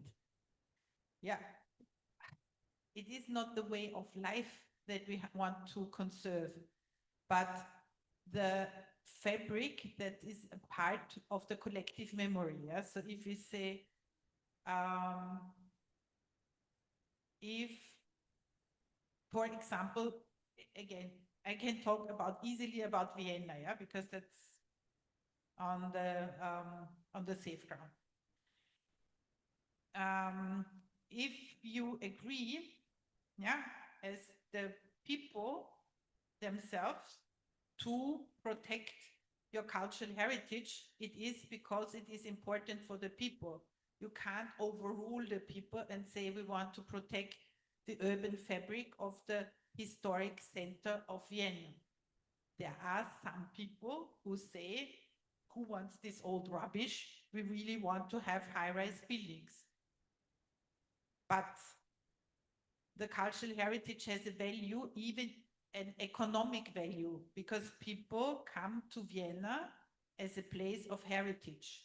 It is special because it's, you see it's still in the urban fabric, and that's why tourists are coming, that's why people appreciate to go there as tourists, to go there as students, to go there for living. And very often the people themselves, when they are there, they say, I would rather like to live in a modern building. Nowadays, as we have in Vienna temperatures above 40 degrees Celsius, they think about, okay, in a modern building, and in Europe, it's not likely that to build buildings with air condition. And if you are in a modern building now, you're in heat. If you are in an old building in Vienna, which has thick walls, you would appreciate that it's not getting that hot. So it has a lot of values, the cultural heritage building, even if you don't see it firsthand.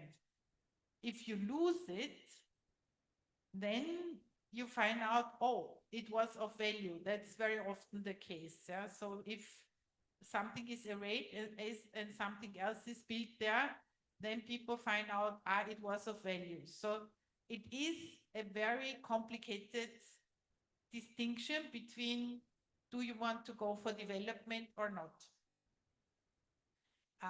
As you see, for example, the Toba Batak, yeah?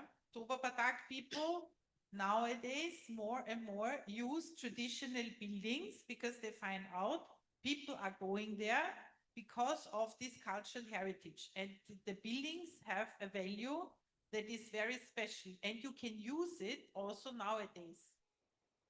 As we know, for the Karo Batak building, you can't easily transform it to modern needs. Yeah, people need their privacy. You can't live as an extended family in a Karo Batak building, and even if you try it, it's dark, and it is not what people have as comfortable needs nowadays. So it is hard to conserve buildings like Karo Batak buildings, but if you have buildings that can be also transformed toward modern needs, then you can safeguard both the cultural heritage need and also your modern lifestyle needs. So, and if you would have erased everything at a certain time, at Samosir, for example, then of course it's a nice island still, but without these special buildings, it's not the tourist magnet as it would be today. Yeah, and it's not really easy to weigh these two things. But cultural heritage has a value. And if you look at the ecosystem services approach, have you heard about that? Where you put economic value on certain things, also on fresh air, on silence in the forest or something like that. Cultural heritage is one of these, where you can transform the value of the cultural heritage also in money. And that's very often underestimated. Yeah? So it is related to what is the value of the collective memory, the health, the collective health of the people, because of they have a nice environment, something like that, an environment that is special for them, so that they really know, here I'm home. That's not just like another high-rise building in any country of the world. and a lot of other things that you can put into money. Yeah? So then it is more easy to think about should we protect it or not. But just to say we want to protect everything and put it under museum protection law, that doesn't make sense. Yeah, and that's the hard thing to think about. So how can we draw this line between protection and still make it livable? But it's a very good question. But this is something we have to think about every time we are working in cultural heritage management and protection. Thank you. I hope it answered your question a little bit. Okay, all right, thank you for the question and also a very good answer actually. It's very clear cut because it's actually like we already have the problems since before and until now, right? So maybe we will take one last question if there's any question. Okay. Maybe can give the mic. Thank you. Good morning for Mr. Lim Bengsun and Dr. Oleg Helbig. Thank you for the insightful lecture. I'm Aina from Bung Hatta University, and I have question for both of you. Maybe the first question will be belong to Mr. Lim Bengsun. So, I once read a book about the preservation of Sawalunto. The book categorizes building elements into parts that must be preserved, such as original colors and form, and those that can be altered or reconstructed. It acts like a guide or filter to determine which elements are essential to maintain. My question is, are there any apps that serve a similar function, helping us assess what kind of preservation or restoration can be done to old buildings?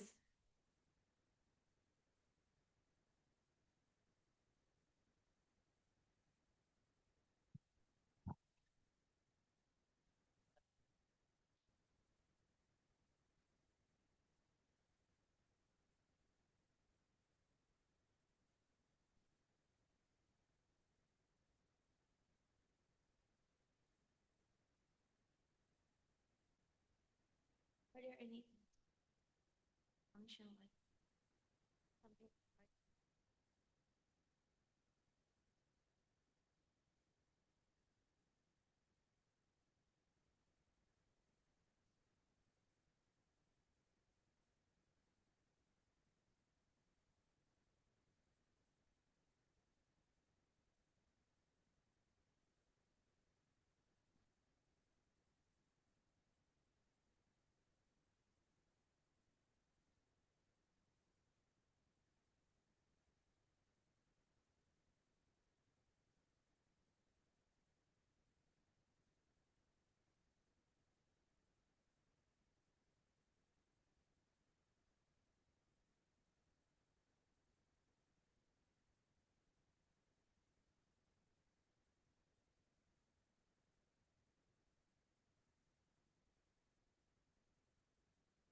Now, there are not really apps. That would be cool. But not that I know of. Any more question? No problem. What is the problem? No, but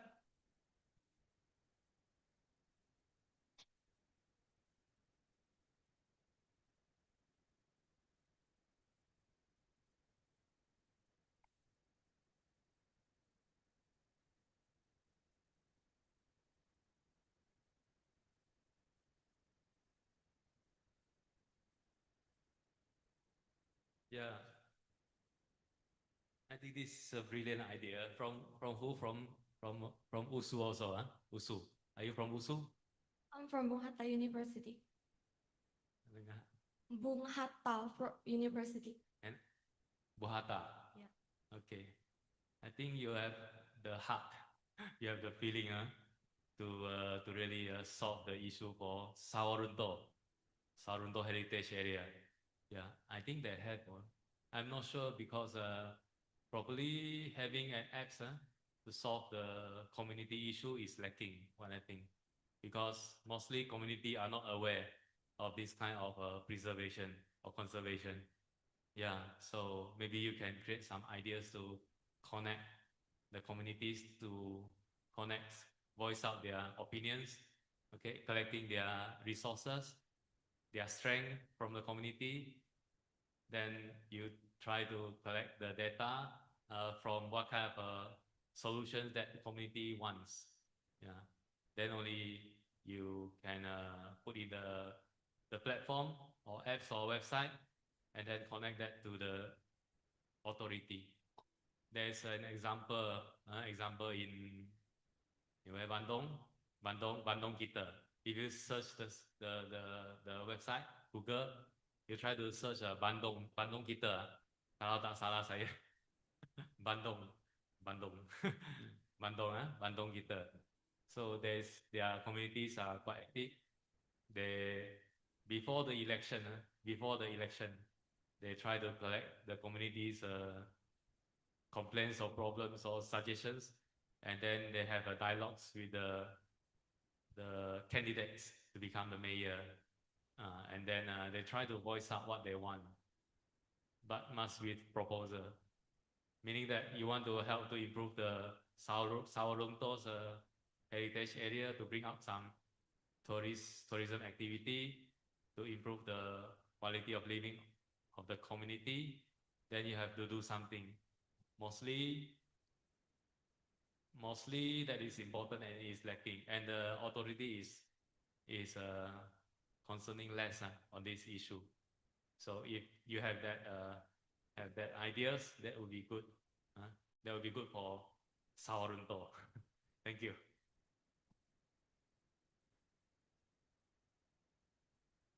Okay, is it answering your question? Yeah, it's very clear. Thank you. Okay, all right.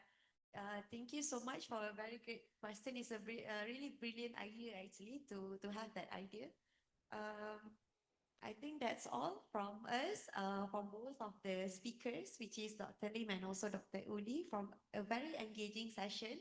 And it's a very great question also from the students, so we can see like how focused you are for this both of the lecture. I think we have the opening ceremony after this, so I'll just pass to the person who are in charge. Okay, thank you so much for today.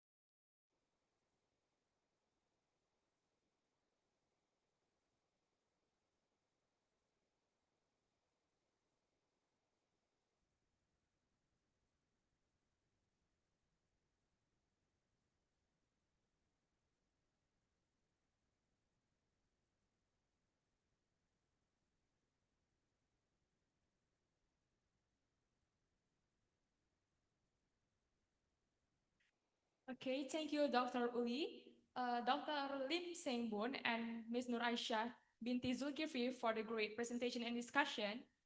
As a part of our International Summer Course Architecture Appreciation, we would like to give some plaques and certificates to our keynote speaker, Dr. Lim, Dr. Uli, and Mr. Punto for the previous materials, and also our moderator, Ms. Nur Aisyah. Please come in front.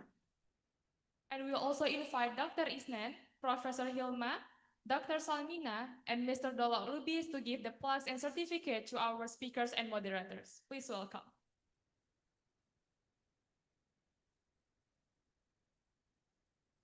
Oh, yeah. And also we invite Dr. Wahyuni Zahra to give the certificate and plaques.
And we also invite Ms. Darosu and Pak Rudy to take a group photo session.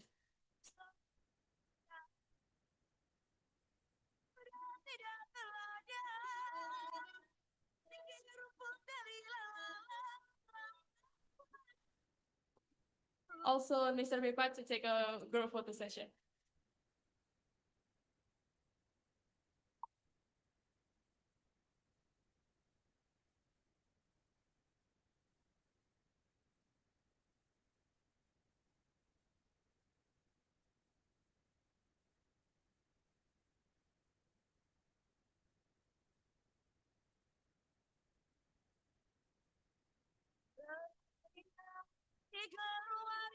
Aroni cuma paksana di ngadi aroni cuma paksana di ngadi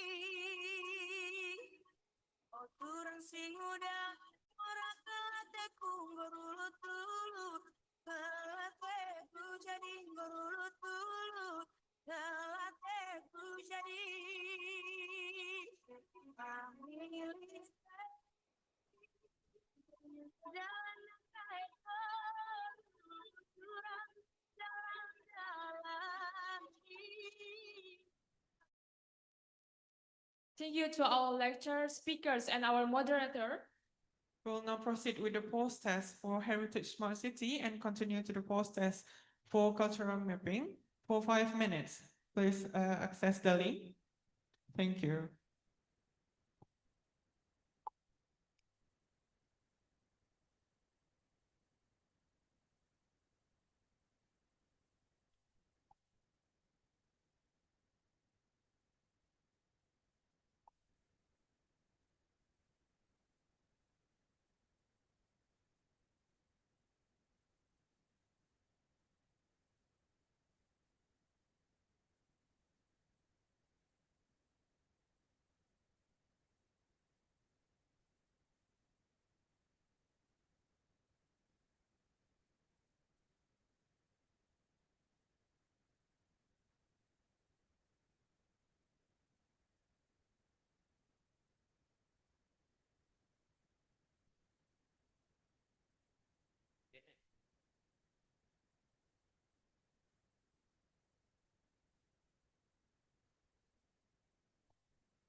Thank you all for your attention and participation in the lecture session. We hope you enjoyed the lecture session earlier. It was a great day to kick off the day with fresh ideas and inspiration. And now we're moving into another exciting part of today's agenda. The opening ceremony of the International Summer Course Architecture Universitas Sumatera Utara 2025.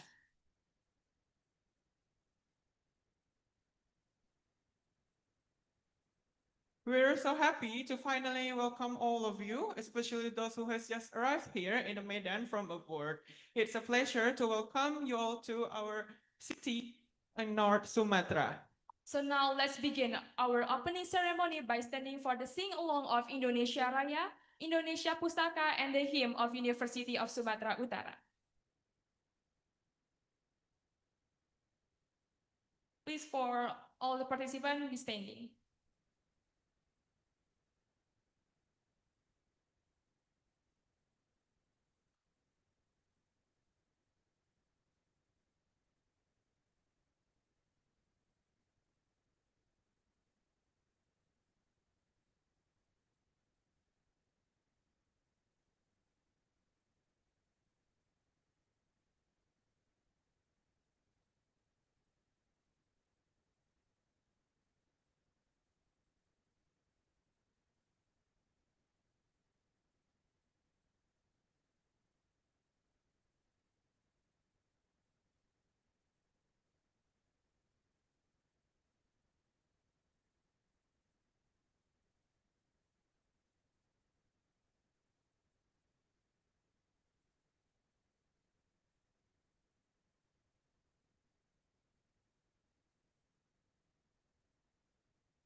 I'm sorry, everyone, because we have a bit of problem. You may sit for a while.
Standing again.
Padinan Jaya Indonesia sejak dulu kala tetap dipuja-puja bangsa. Di sana tempat lahir beta, dibuai dibesarkan bunda, tempat berlindung di hari tua sampai akhir menutup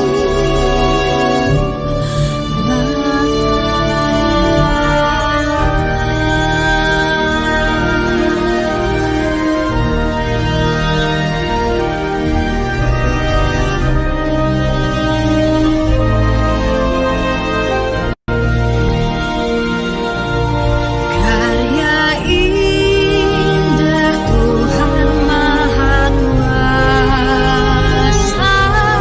bagi bangsa yang memujanya. Di sana tempat lahir beta, dibuai dibesarkan bunda, tempat berlindung di hari tua sampai akhir menutup mata, sampai akhir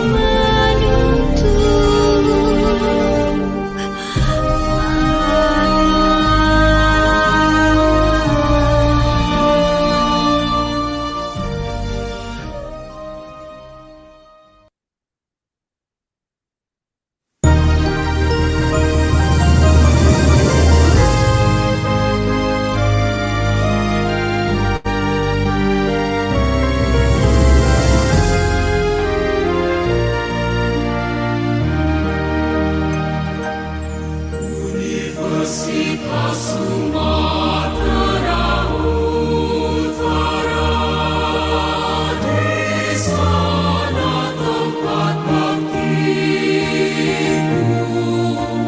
Pancasila Tridharma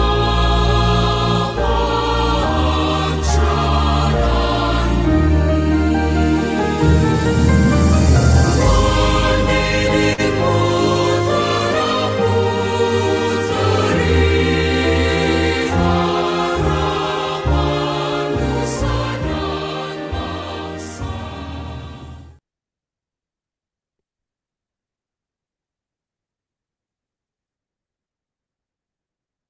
Thank you, everyone. You may now be seated.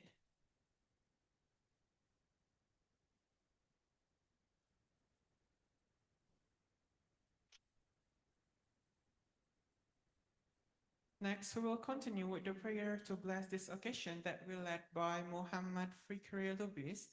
Please welcome.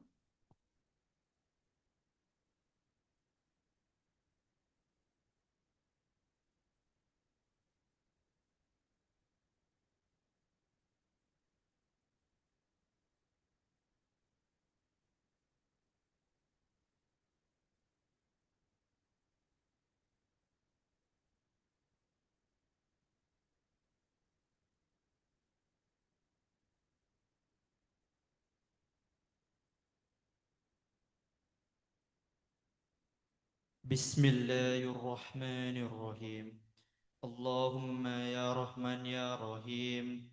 Dengan segala karuniamu dan kebesaranmu, kami diberikan nikmat kesehatan, serta kami bisa berkumpul dan menghadiri acara kegiatan kali ini. Allahumma ya Rabbana ya Karim. Limpahkanlah kepada kami kesehatan, kekuatan, serta keselamatan agar acara ini dapat berjalan dengan lancar dan tanpa ada hambatan. Allahumma ya Rabbana, jadikanlah kami, generasi ini, dapat menjadi generasi yang berbakti kepada orang tua, bangsa, negara, dan negara. Ya Allah ya Tuhan kami, jadikanlah kami menjadi generasi yang dapat berguna di masa depan. Ya Allah ya Ghafar, ampunilah dosa-dosa kami, dosa orang tua kami, dosa dosen-dosen kami, dan panitia yang ikut menghadiri serta ikut berpartisipasi pada acara ini. Ya Allah, Rabbana atina fid dunya hasanah wa fil akhirati hasanah wa qina adzabannar.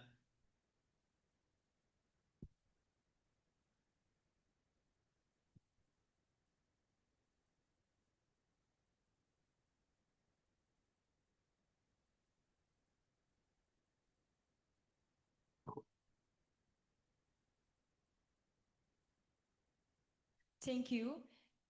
Next, we will watch several videos to help us get know more about Universitas Sumatera Utara, the Faculty of Engineering, and the Department of Architecture. Please enjoy.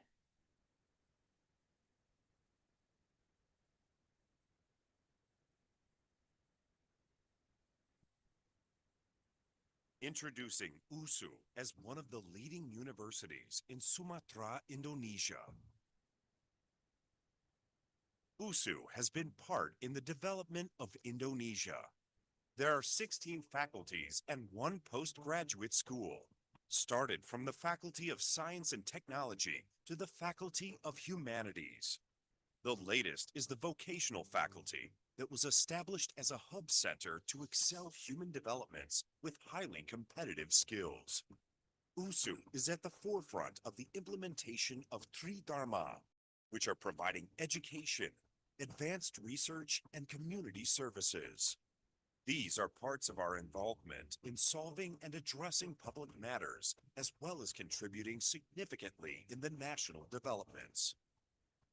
USU aims to global competition, participating in the international community by targeting ourselves as one of the world-class universities. Industrial competition as well as technological advancement has led USU to prepare our students with necessary skills that are needed for modern-day communities. USU has been aiming to deliver exceptional education by improving our facilities and infrastructures, educational system, bureaucracy reformation to produce a world-leading academic institution. We also commit to contribute significantly to the development of Indonesia alongside with the nation's noble desire, and our transformation would remain the same as our past, current, and future promises.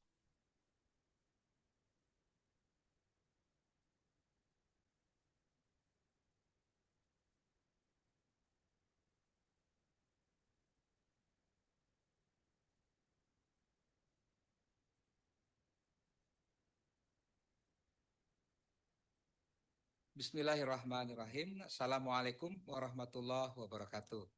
In this era of information technology, it is important for such institutions like Faculty of Engineering to have such a video profile like this. Through this video, we would like to introduce all of our 7 departments, 20 study programs, and also all faculty members that exist in the faculty. Our aim with this video is to enhance the collaborations and cooperations with all stakeholders, including the governments, industry, community, as well as the alumni, to enhance the internationalization programs that we should have for this period. We hope that you can find this video amusing, informative, and interesting, and help you to know better about Faculty of Engineering, University of Sumatera Utara.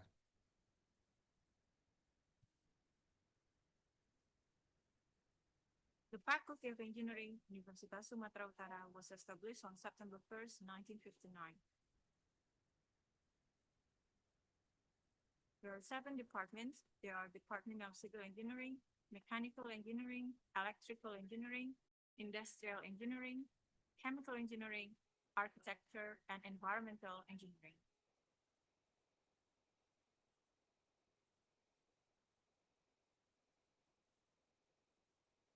The Faculty of Engineering becomes the winner of the Green Campus competitions in 2021.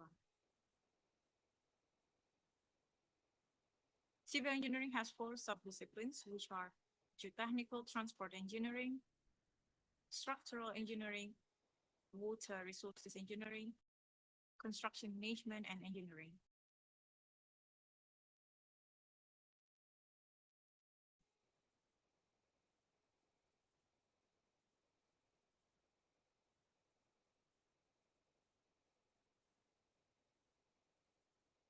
Mechanical engineering has 4 sub-disciplines, which are energy conversion engineering, manufacturing engineering, mechanical engineering design and construction, maintenance engineering.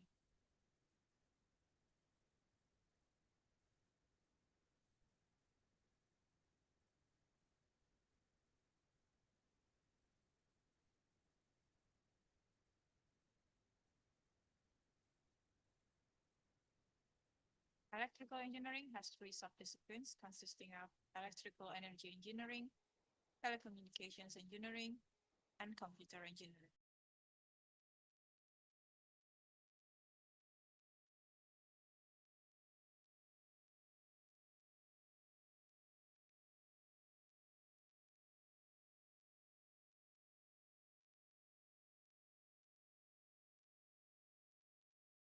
Industrial engineering has 3 sub-disciplines, which are manufacturing system engineering, human factor engineering, and management science.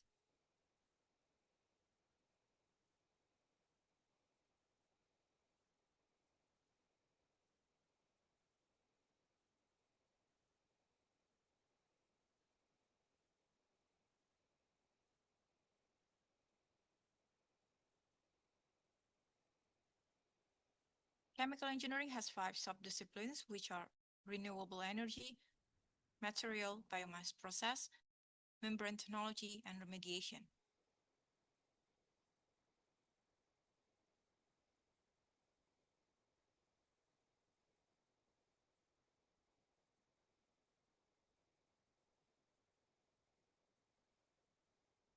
Architecture has 6 sub-disciplines, which are cities and settlements, architectural design, building technology, history, theory, and critique of architecture, built environment, architectural computation.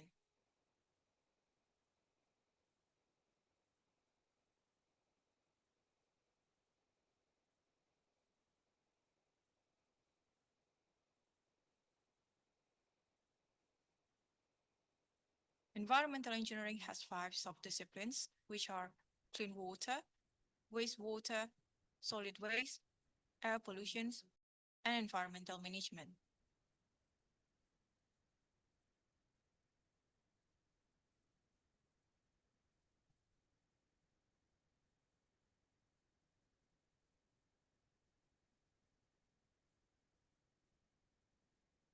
The Professional Engineering Education Study Program was established on February 10, 2017.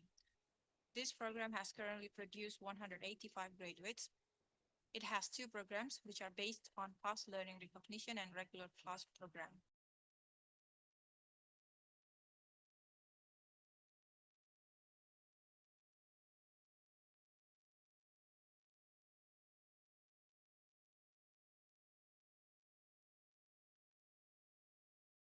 The lecturers of Faculty of Engineering actively support the Three Dharma of the university by having patents for their creations. Engineering students support their academic achievements by winning national and international competitions. Faculty of Engineering make collaborations with academics, business, and government in education, research, and community service.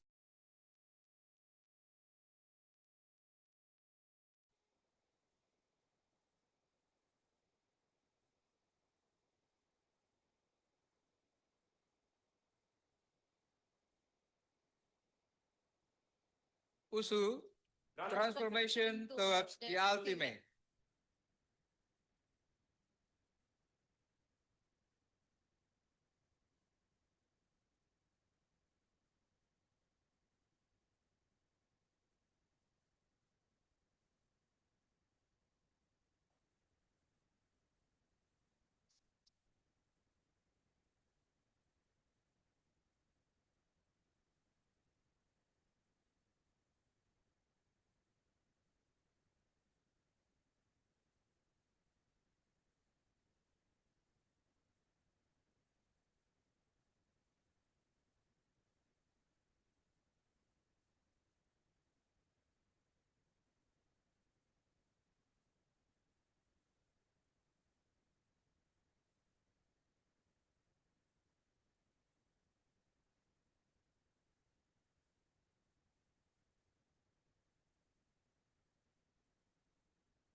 Thank you for watching. The next agenda, we will now enjoy a special cultural performance called Tari Persembahan, presented to welcome all our distinguished guests. So please give a warm applause.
Once again, give applause for the beautiful cultural performance. Next, we would like to invite the chairman of the Third International Summer Course University of Sumatra Utara 2025, Dr. Isnan Fitri, to deliver the opening remarks. Please welcome Dr. Isnan Fitri.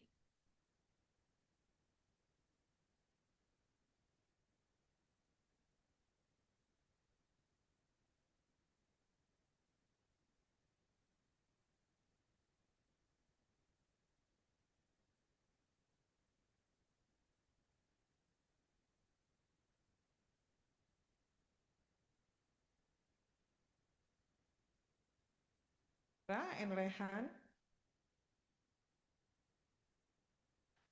Assalamualaikum warahmatullahi wabarakatuh.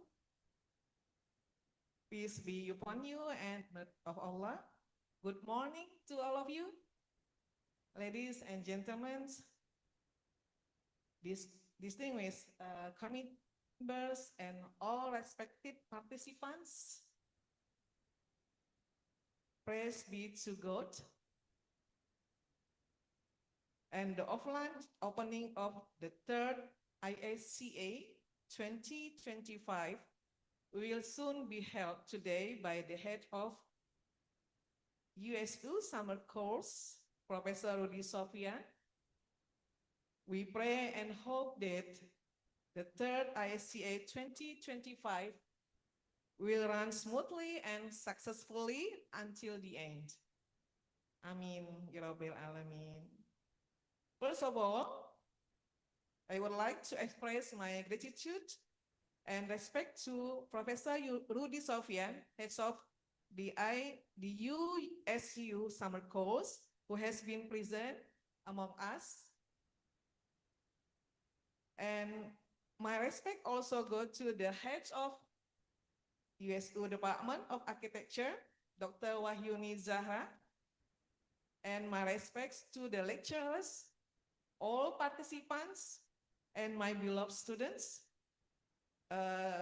Particularly, I think, especially for the 2025 students. Okay, actually, I would like to inform you that this online event has been running since July 11. As of this morning, all lecture material have been delivered by 11 lecturers from 5 countries: Singapore, Malaysia, Netherlands, Austria, and Indonesia. The third ISCA 2025 was attended by 39 participants, consisting of 25 of participants and 14 purely online.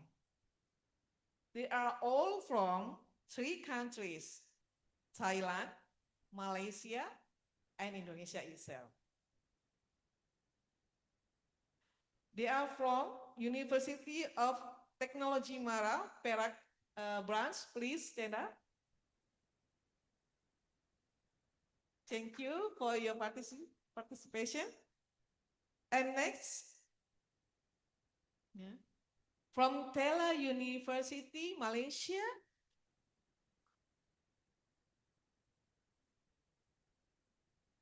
Stand up, please.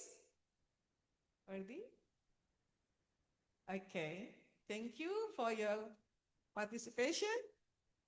And a student from Swanada Rajabat University. Stand up, please. Thank you.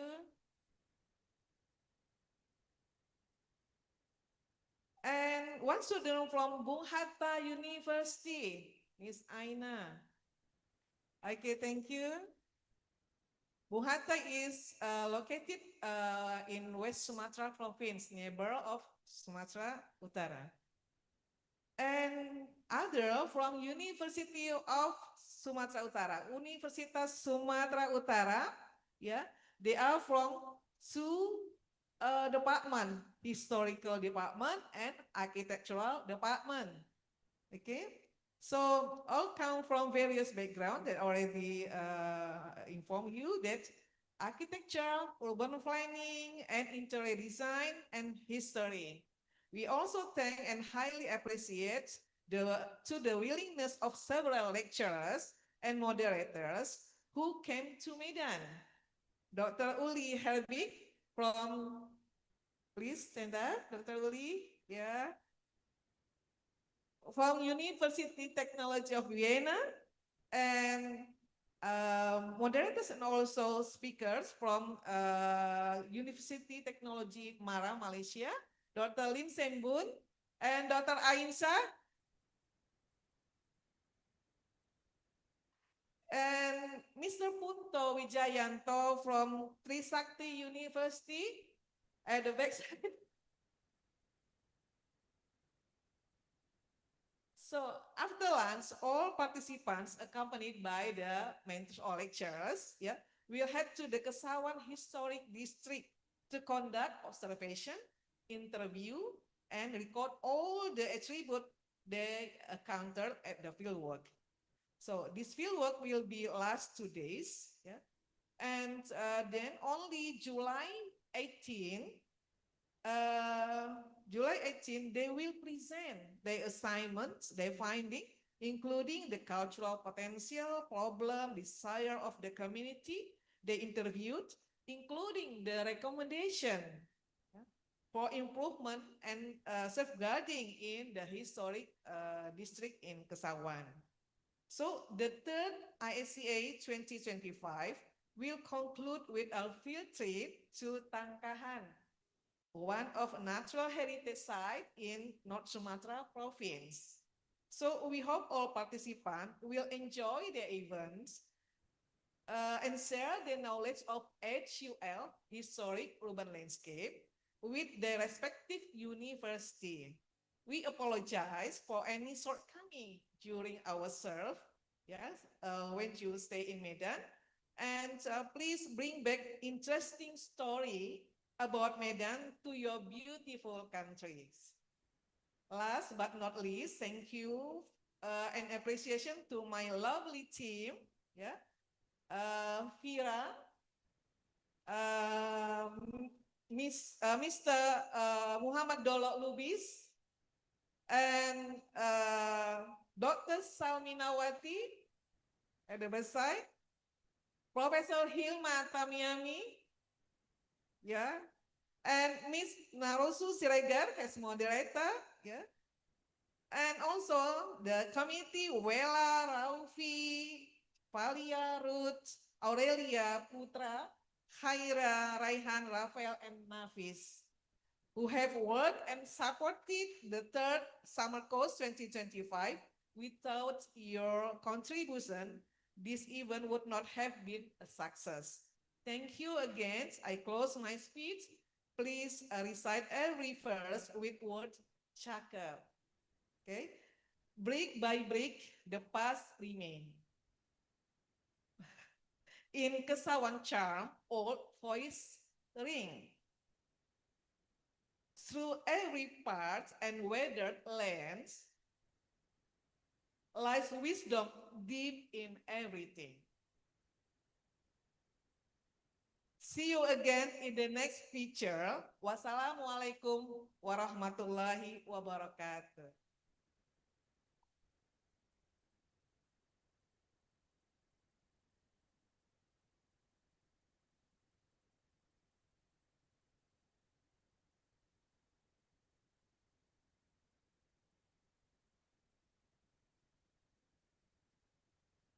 Thank you very much, Dr. Isnan Fitri, for the inspiring remarks.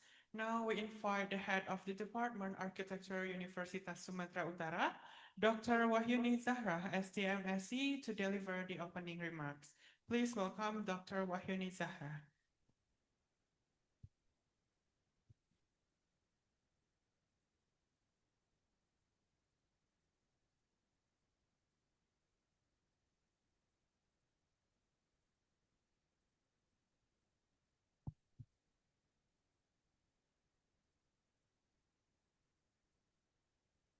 Bismillahirrahmanirrahim. Assalamualaikum warahmatullahi wabarakatuh. Very good morning, everyone. First of all, I would like to convey greetings from the Dean of Faculty of Engineering. He cannot attend this event because he must be in the Dian Forum of Indonesia in Palu, Sulawesi today. Allow me to extend our sincere thanks to all partners who have contributed to this event, to the Rector and Vice Rector Universitas Sumatera Utara, represented by Prof. Rudi from International Affairs Universitas Sumatera Utara. And I am honored to extend a warm welcome to all of our distinguished speakers at International Summer Course Architecture 2024-2025, Dr. Ulrike, Dr. Lim Sengbon, Mr. Punto Wijayanto, Prof. Johannes Widodo, Prof. Kemas Ridwan, Mr. Huib Akihari, Miss Hasti Tarekat, Miss Nadia Purwestri, Prof. Hilma, and Dr. Salmina Ginting from Universitas Sumatera Utara, and of course our Dr. Isnan Fitri, whose dedication makes all this happen. We are also delighted to greet our international participants who are present here, coming from Malaysia, Thailand, and Indonesia. Welcome to Medan. And to the entire organizing team, you are all the great team. Thank you very much for organizing this event. As we embark on the international seminar course, we hope that the rich history and architecture treasure of Medan will inspire you and provide valuable insights into the global context of heritage preservation. We encourage you to immerse yourself in the course, engage with the case studies, and draw inspiration from the historical narrative that these buildings represent. We wish you all a wonderful and enriching journey throughout this course. Thank you for being here, participating and engaging with us. Your presence and contribution are greatly valued, and we look forward to the collaborative learning and exchange of ideas that will take place over this week. On behalf the Dean of the Faculty of Engineering, Universitas Sumatera Utara, we are also sincerely apologize for any shortcomings in our hospitality. Thank you very much. Billahi taufiq wal hidayah. Wassalamualaikum warahmatullahi wabarakatuh.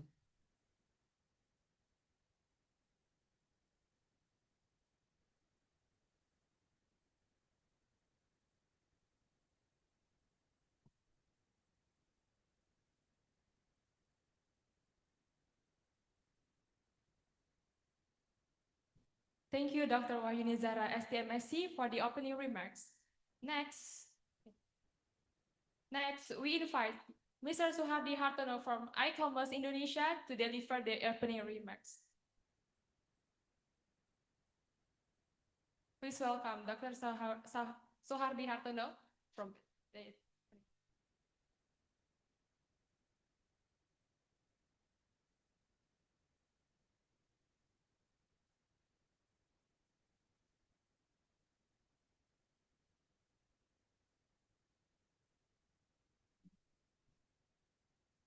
Good morning, I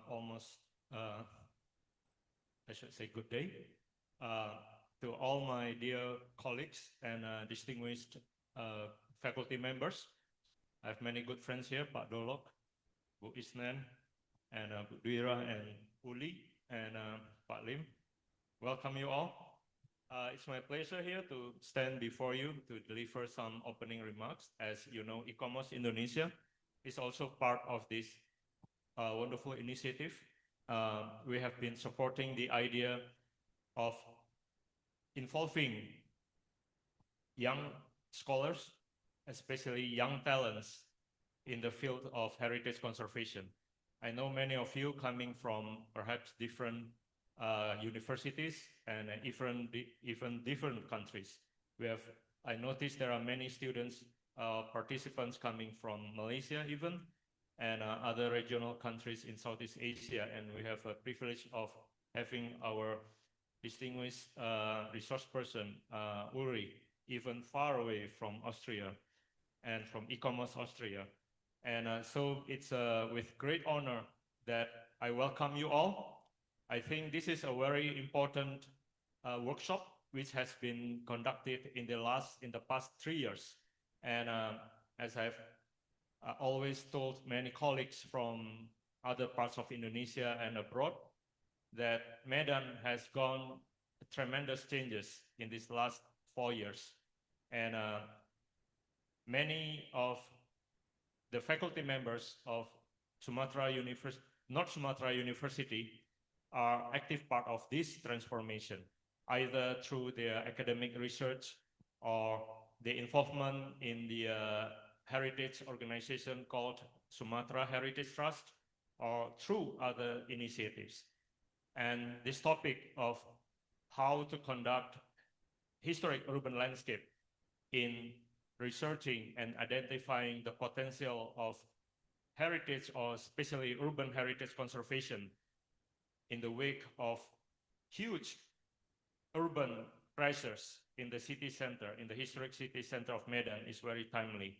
And I've heard that many of the participants, have engaged in a very active field studies down to the streets of Kesawang and Istana Maimun. And I believe that all of you, especially the participants, have gathered enough information and insights into how the historic city center of Medan has been operating in the past few decades and how it has transformed, either through the initiative of the central government or through the municipality of Medan. So I wish you a pleasant and exciting workshop in coming days. And I once again congratulate the faculty members of the Faculty of the Architecture program at the North Sumatra University for being able to organize this wonderful workshop, this excellent workshop for the third times. And of course, e-commerce Indonesia is looking forward, as always, to be part of this marvelous ideas, this marvelous workshop in the coming years. And we would like to see more of you, of course, in the near future. Will contribute more to the efforts of transforming the historic city center of Medan into a more vibrant historic city center, which respect the cities, or the historic inner cities' potential and wonderful heritage values, while still try to give new life, to breathe new life to the historic city center through the conservation of the both tangible and the intangible heritage. So once again, thank you and congratulations to USU, to North Sumatra University. Thank you again. See you all.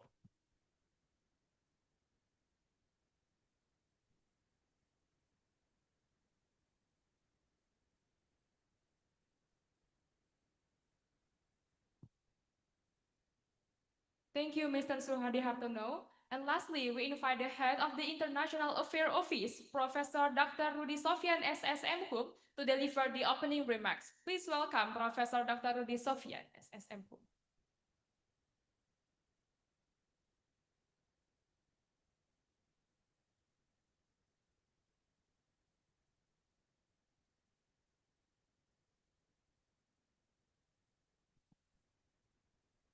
Assalamualaikum warahmatullahi wabarakatuh. Uh, I today it just remind me a year ago when we conduct similar activities. I would like to thank you, Dr. Isnan Fitri, for keep yourself motivating to conduct similar summer course each year. We start summer courses at USU 2022 with only 8 programs. And from 2023 to 2024, we continue with 24 programs. And this year we have only 11 summer courses because we have only the second half semester of the year. And architecture, or we can say heritage building, is all now drive our attention. If we talk about the people in the world, yeah, all we discuss about sustainability. When we talk about sustainability, we talk about almost everything. And we can imagine before there are so many people in the world are very green. All are very sustainable. So we actually destroy the world. We destroy everything. Conserving heritage building is not easy and very costly. It takes time and cost. Despite we are facing hunger and shortage of food, we are in the middle of a very hard decision. However, the university tried to stand out to give its view to the young generation. How can you cope with all of this problem in the 2045? At the time we all retire. Summer course, first, as students, you would like to gain credits. The summer course will give you the credit. Whether we can claim this to university as a part of your credit semester, or maybe you can keep it additional. The second thing, we would like to give you a chance to explore new subjects and deepen your knowledge, because you have to check and you have to see. And I think you will enjoy the excursion or the trip to the heritage sites, where you can develop new skill and interests. Yeah. We hope that architecture and history can work together for this very, I can say, sexy ideas, but not very, very much, or maybe not so many people are very interested in, because it is very costly. That's how we spend the money. It doesn't mean that how can we generate some income from this activity. Other than that, because we gather all students in one summer course program, we would like you to meet like-minded students from around the world, whether you can share your view, your ideas, and maybe programs for future. And this is, we hope, you will all enhance your university and you can apply the skill and science that you have learned in university. On these occasions, again, I would like to call, because I am from linguistics. In linguistics, we call professor. Professor means teacher, actually. Whether they are still associate professor, full professor, or assistant professor. I'd like to thank you, Professor Ulrich Herbig from Technical University of Vienna, for being with us again. Welcome and enjoy the beauty of Medan City and Durian, if you like it. Professor Lim Sengbun from UITM. We work quite well with UITM. And when we talk about UITM, our friend from Malaysia will say, which UITM? Because I think it's all throughout the country. Professor Nur Ainshah bin Zulkifli and UITM again. Okay. And Professor Delia Hussein from Taylor University as a teacher. Professor Punto Wijoyo from University Trisakti, yeah.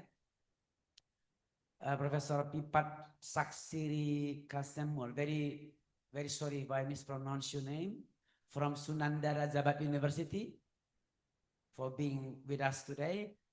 And also Engineer Suhardi Hartono, the President of iCommerce Indonesia, for being with us. I think if you talk about heritage building, yeah, it is all affected our own interests. But our biggest challenge is financial.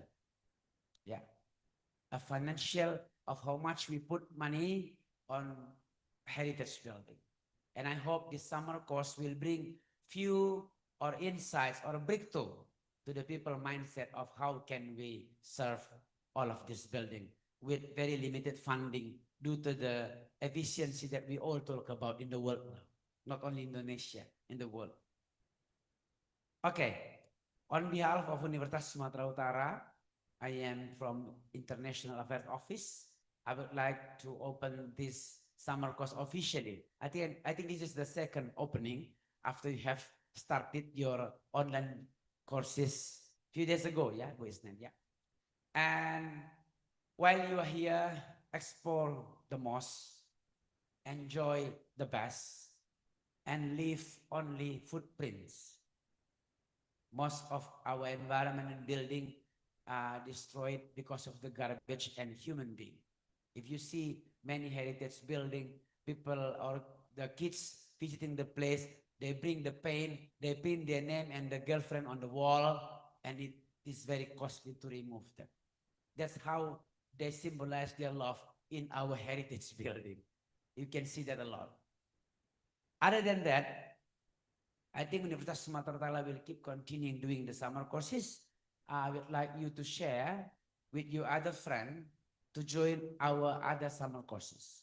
We have summer courses in culture exchange, in economic, in communication, in anthropology, that you can get the information from our international office. I hope that you can share the idea and invite your other friend to join similar activity. That's all. Thank you very much, Ibu Isnan. Keep on the good work. I hope to see you next year. Assalamualaikum warahmatullahi wabarakatuh.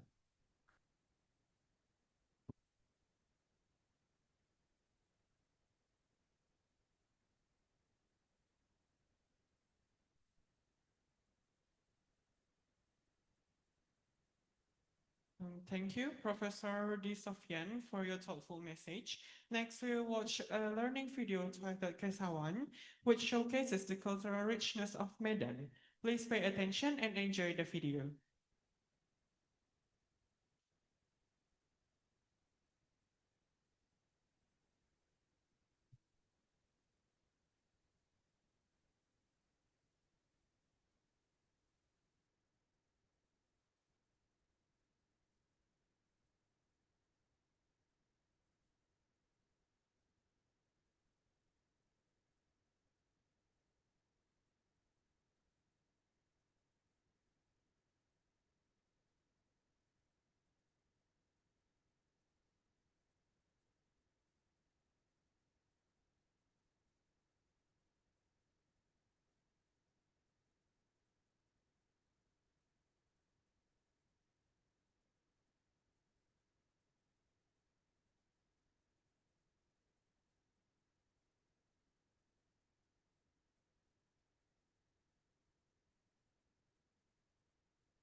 Kesawan.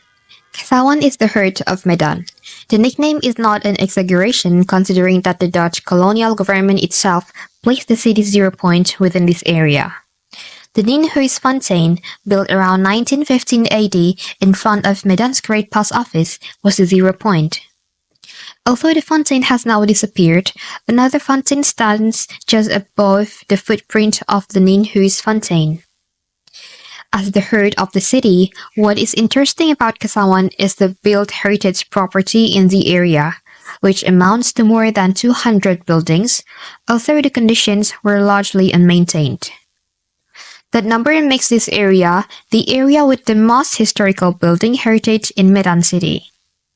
And not only that, most of Medan's landmarks are located here, such as Stadhuis or Old City Hall, Bank Indonesia Building, Big Post Office, Railway Station and Titigantung, Harrison and Crossfield Building, or better known today as London Sumatra Building, Chong Afi Mansion, and of course Esplanade or Merdeka Square. Kesawan itself stands on an area of approximately 62 hectares. The northern boundary of this area is part of Jalan H.M. Yamin. Formerly Jalan H.M. Yamin was called Serdangweg, while the boundary of the Kesawan area in the south is Jalan Palang Merah. Jalan Palang Merah itself, during the colonial era, was called Kerkstraat. The boundary of Kesawan in the west is the Delhi River Channel, while in the east is Jalan Kereta Api. Jalan Kereta Api itself during the colonial era was called Spoorweg, which also means railroad when translated from Dutch to Indonesian. As the heart of the city, the Kesawan area is the most interesting area in Medan. We can find traces of the old city of Medan in this place, alongside new buildings or facilities that were built later. Although the juxtaposition is often controversial because it risks destroying the city's built heritage property, Kesawan is still able to survive as the most popular heritage district in Medan. Anyone will point to Kesawan if asked where Medan's old town is located. People would also recommend this area to visit if someone asks where Medan history as a city began. However, it's also unfortunate that its strategic position as the heart of the city threatens the extinction of its cultural heritage. Although at first glance, the built heritage properties in this area are more pattern colonial and Oriental Chinese, Kesawan actually has a more complex cultural heritage even when compared to other heritage areas in Medan. The old city hall and the big post office can be referred to as buildings that represent colonial culture, while Chong Afi Mansion can be a representative of Oriental China. However, in addition to these two representatives, the Bangkok Alley Old Mosque and the Tapanuli Islamic Madrasah on Masjid Street and Hindu Street are representatives of the indigenous culture hidden in the Kesawan area. If studies or publications about Medan's Old Town area that refer to Kesawan prioritize colonial and Oriental Chinese heritage, the Old Bangkok Alley Mosque and Madrasah Islamiyah Tapanuli on Hindu Street are the evidence that this area is more than just the heart of the city that belongs to non-natives.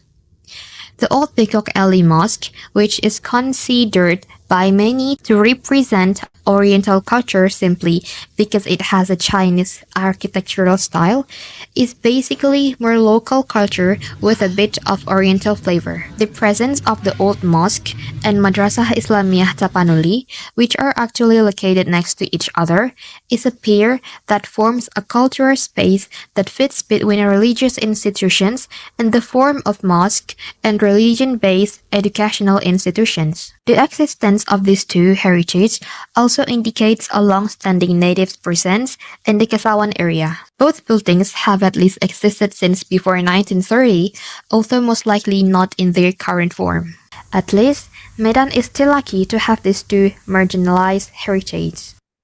Masjid Street itself, which is the location of the old Bangkok Ali Mosque, provides enough cultural space for the Chinese people to make association as well as play lion dance, where we call it barongsai in Indonesian, cultural attractions on certain days each year. The street is indeed the main concentration of Chinese people in Kesawan. Despite being a concentration of Chinese people, Masjid Street is also the location of the Al-Wasliyah organization. In fact, Madrasah Islamiyah Tapanuli, which used to be behind the Bangkok Ali Mosque so that it was easier to reach from Masjid Street, was the location of the Al-Wasliyah organizations in 1930. Now, Madrasah Islamiyah Tapanuli is easier to reach from Hindu Street. Hindu Street itself is a street name that has existed since the colonial period. In colonial times, the street was Hindu Strat. It is said that before Kampung Keling or Kampung Madras became Medan's Little India area, it was around Hindu Street that Tamil laborers who would be employed on plantations were settled. Unfortunately, the traces of their history and culture are gone except for the name of Hindu Street. Another street name in Kesawan, associated with ethnicity, is Arab Street. The small street was most likely named Arab Strat during the colonial times. If Hindu Street doesn't have any Hindu traces on its streets, Arab Street is lucky to have a mosque called Al-Musawa. In addition to the mosque, on the street we can find Arab herbal medicine sellers. The presence of Arabs on Arab streets itself is not very visible except for the traces of the mosque and herbal medicine. But in Kesawan, people with Arabic faces can still be seen in the Pajak Ikan Lama shopping area. They trade fabrics, prayer supplies, and Hajj in the area. And if asked since when they have been in the area, the answer is since the market was established. But the Arabian presence in Kesawan doesn't appear in the form of build and property. So often cultural descriptions of Kesawan often deny the Arabian presence. Another cultural misconception about the Kesawan area, especially around Ahmad Yani Street, is to identify the place as the Chinatown of Medan only because of the presence of Chang Afi Mansion and the many Chinese-owned shops around the street. In fact, the shop houses that fall under the category of built heritage property around Ahmad Yani Street are not only owned by Chinese people but also by many Indians. Indian shops on the street usually sell sports equipment and music. Another evidence that Ahmad Yani Street was not a Chinatown or designated as Chinatown by the colonial government is the name of the street, which doesn't use Chinese identity. Ahmad Yani Street during the colonial era was named Kesawan Wech, while Chinese identity as a street name in Medan during the colonial period, we will find it in other areas instead of Kesawan. Compare this with the Kampung Madras area, which during the colonial period used Indian street names. As the heart of the city, there are many celebrations centered in the Kesawan area, especially at the Esplanade or Merdeka Square. Unfortunately, most of the events or festivals held at Merdeka Square or its surroundings are often informal and therefore not documented enough to be held regularly. Some that can still be held every year are street festivals with Merdeka Square as the gathering point or the end. These street festivals usually take the form of parades, including the Takbiran Parade and the 17 August Decorative Car Parade. Kesawan does have the most strategic location in Medan, so there are not many cultural spaces such as schools and houses of worship that can be found there. The most famous house of worship in Kesawan is of course the old Bangkok Ali Mosque, while the schools there can still be counted on the fingers, including Madrasah Islamiyah Tapanuli, which is now better known as Madrasah Ibtidaiyah Al-Wasliyah. In addition to the Al-Wasliyah school, there is a school called Perguruan Budaya, which is located on Kepribadian Street. A few years ago, the Kesawan area was famous for a hawker center called Kesawan Square. The food and beverage hawker center was located on Ahmad Yani Street and was open from dusk to dawn. However, the hawker center has now shifted to one side of the Merdeka Square. The name of the food and beverage hawker center has also changed to Merdeka Walk.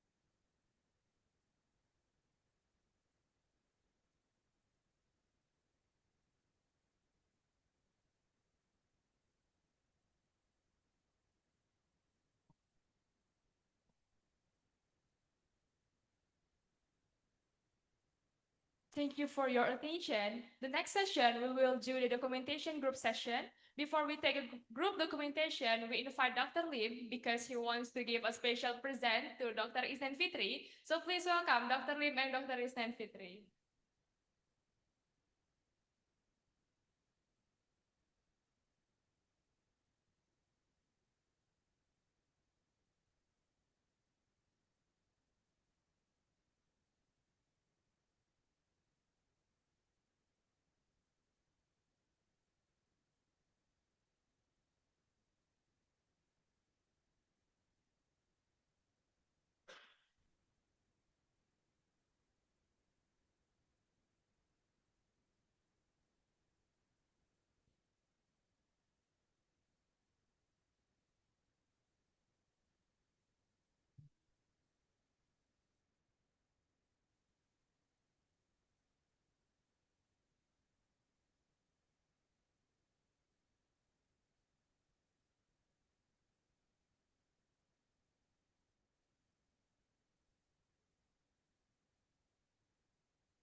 Please stay here for a while because we will do the group session documentation after this. Oh, with all the participants. Yes. Ladies and gentlemen, this brings us to the end of the opening ceremony. We'll now invite everyone of the group for a photo session before we break for lunch. Please, so all participants in the lecture come forward to take the documentation. For all lecture, moderator and speaker can come to the podium, and also all the participants can come forward to stand in front of the podium.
Sorry, everyone. Please make your hand like a sign for Isya Usu.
Yes, yes, yes.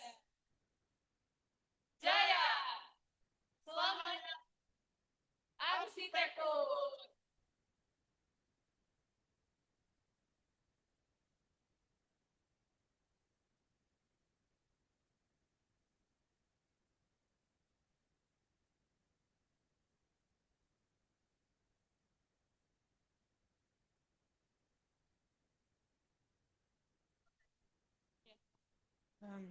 Thank you to all participants. We'll now have a break and lunch until 2 p.m. This is a great time for rest, network, and recharge before we continue for the next agenda. But please wait for the food because it's still on the way. Maybe it's around 10 to 15 minutes. We can take a break and enjoy the break.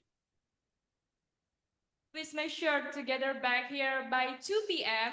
We can depart together for the site visit. We look forward to seeing you again after the break. Thank you and enjoy your lunch free time. I'm Haira. And I'm Raihan, signing off as your master of ceremony for today. Thank you and see you. Wassalamualaikum warahmatullahi wabarakatuh.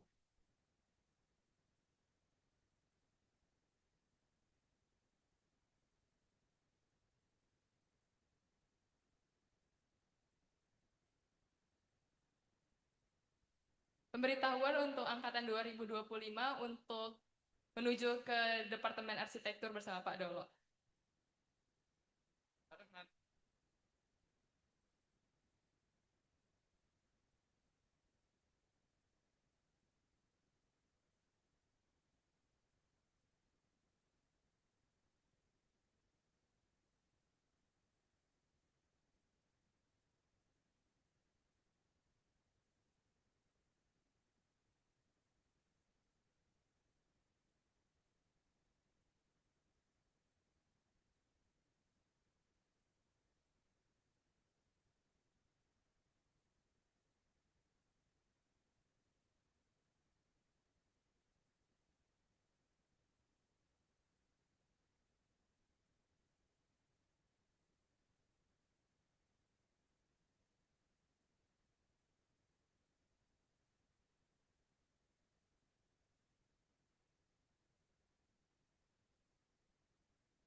For information, our lunch already arrived, so please everyone to take the lunch in registration desk. Thank you.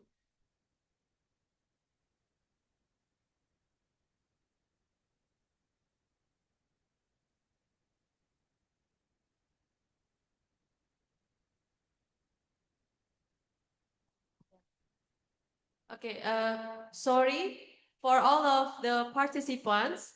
Please take your lunch first over the registration desk.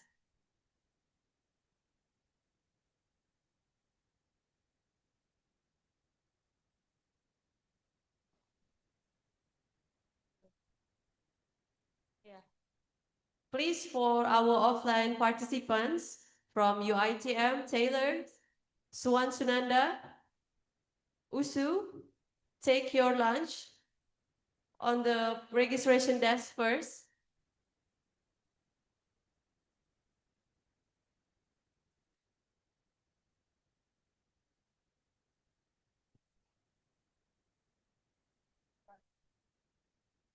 Tuh, singkatkan Kak Stek itu lubusnya di mana? Soalnya tadi udah Ibu. Kita jam 1:30 harus kita CC di aula saya bilang nggak takut. Kita berjalan. Usia nunggu situ. Pengen situ. Iya kan? Jadi nanti bilangnya sama Gus. Nunggunya di jalan masuk departemen arsitektur bilang gitu. Nah, mereka mau berfoto di situ. Bilangnya sama kita. Nomornya ada case-nya nggak?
Morning all.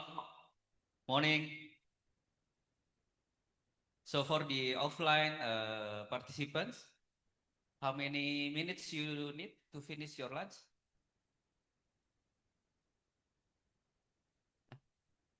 5? 10? 15? Okay.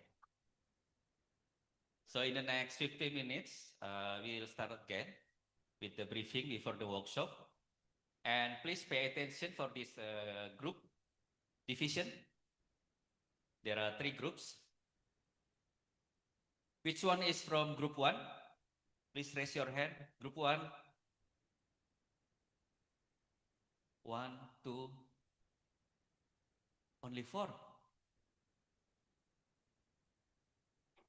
Group 2. Wow, 1, 2, 3, 4, 7. Group 3. Only 2. How come? Mbak Fira? So please check. Group 1, please. Once again, raise your hand. Only 2. Oh, 3. Only 3. Supposed to be 8. Group 2.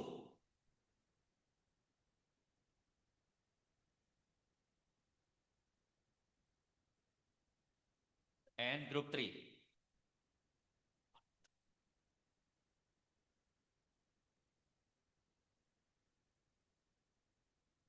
Oh, they kembali Christmas sebentar. So after 20 minutes, finish your lunch.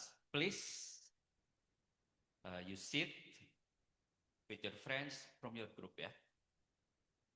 So group 1 is here, and then group 2 is here, and then group 3. And check who is your mentor. Group 1, you will be with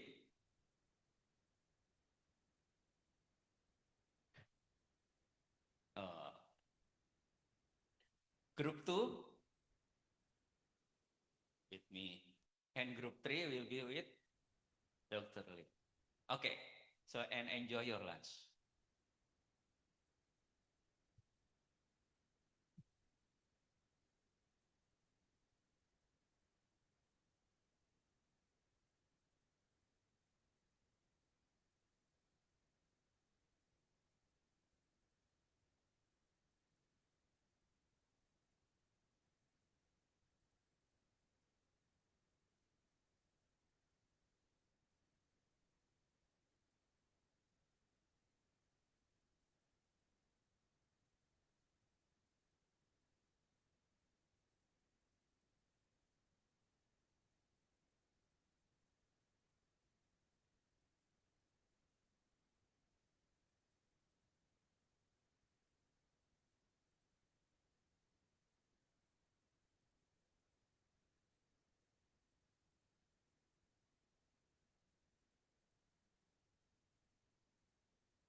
Oke, waktu sholat juga ya. Jadi itu 12:40 ya, we meet again.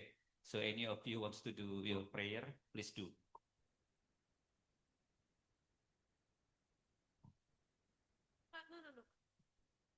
Oh, azan.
now already 1 p.m. So please everyone together with your group because we will have a briefing before we go to the site. Thank you.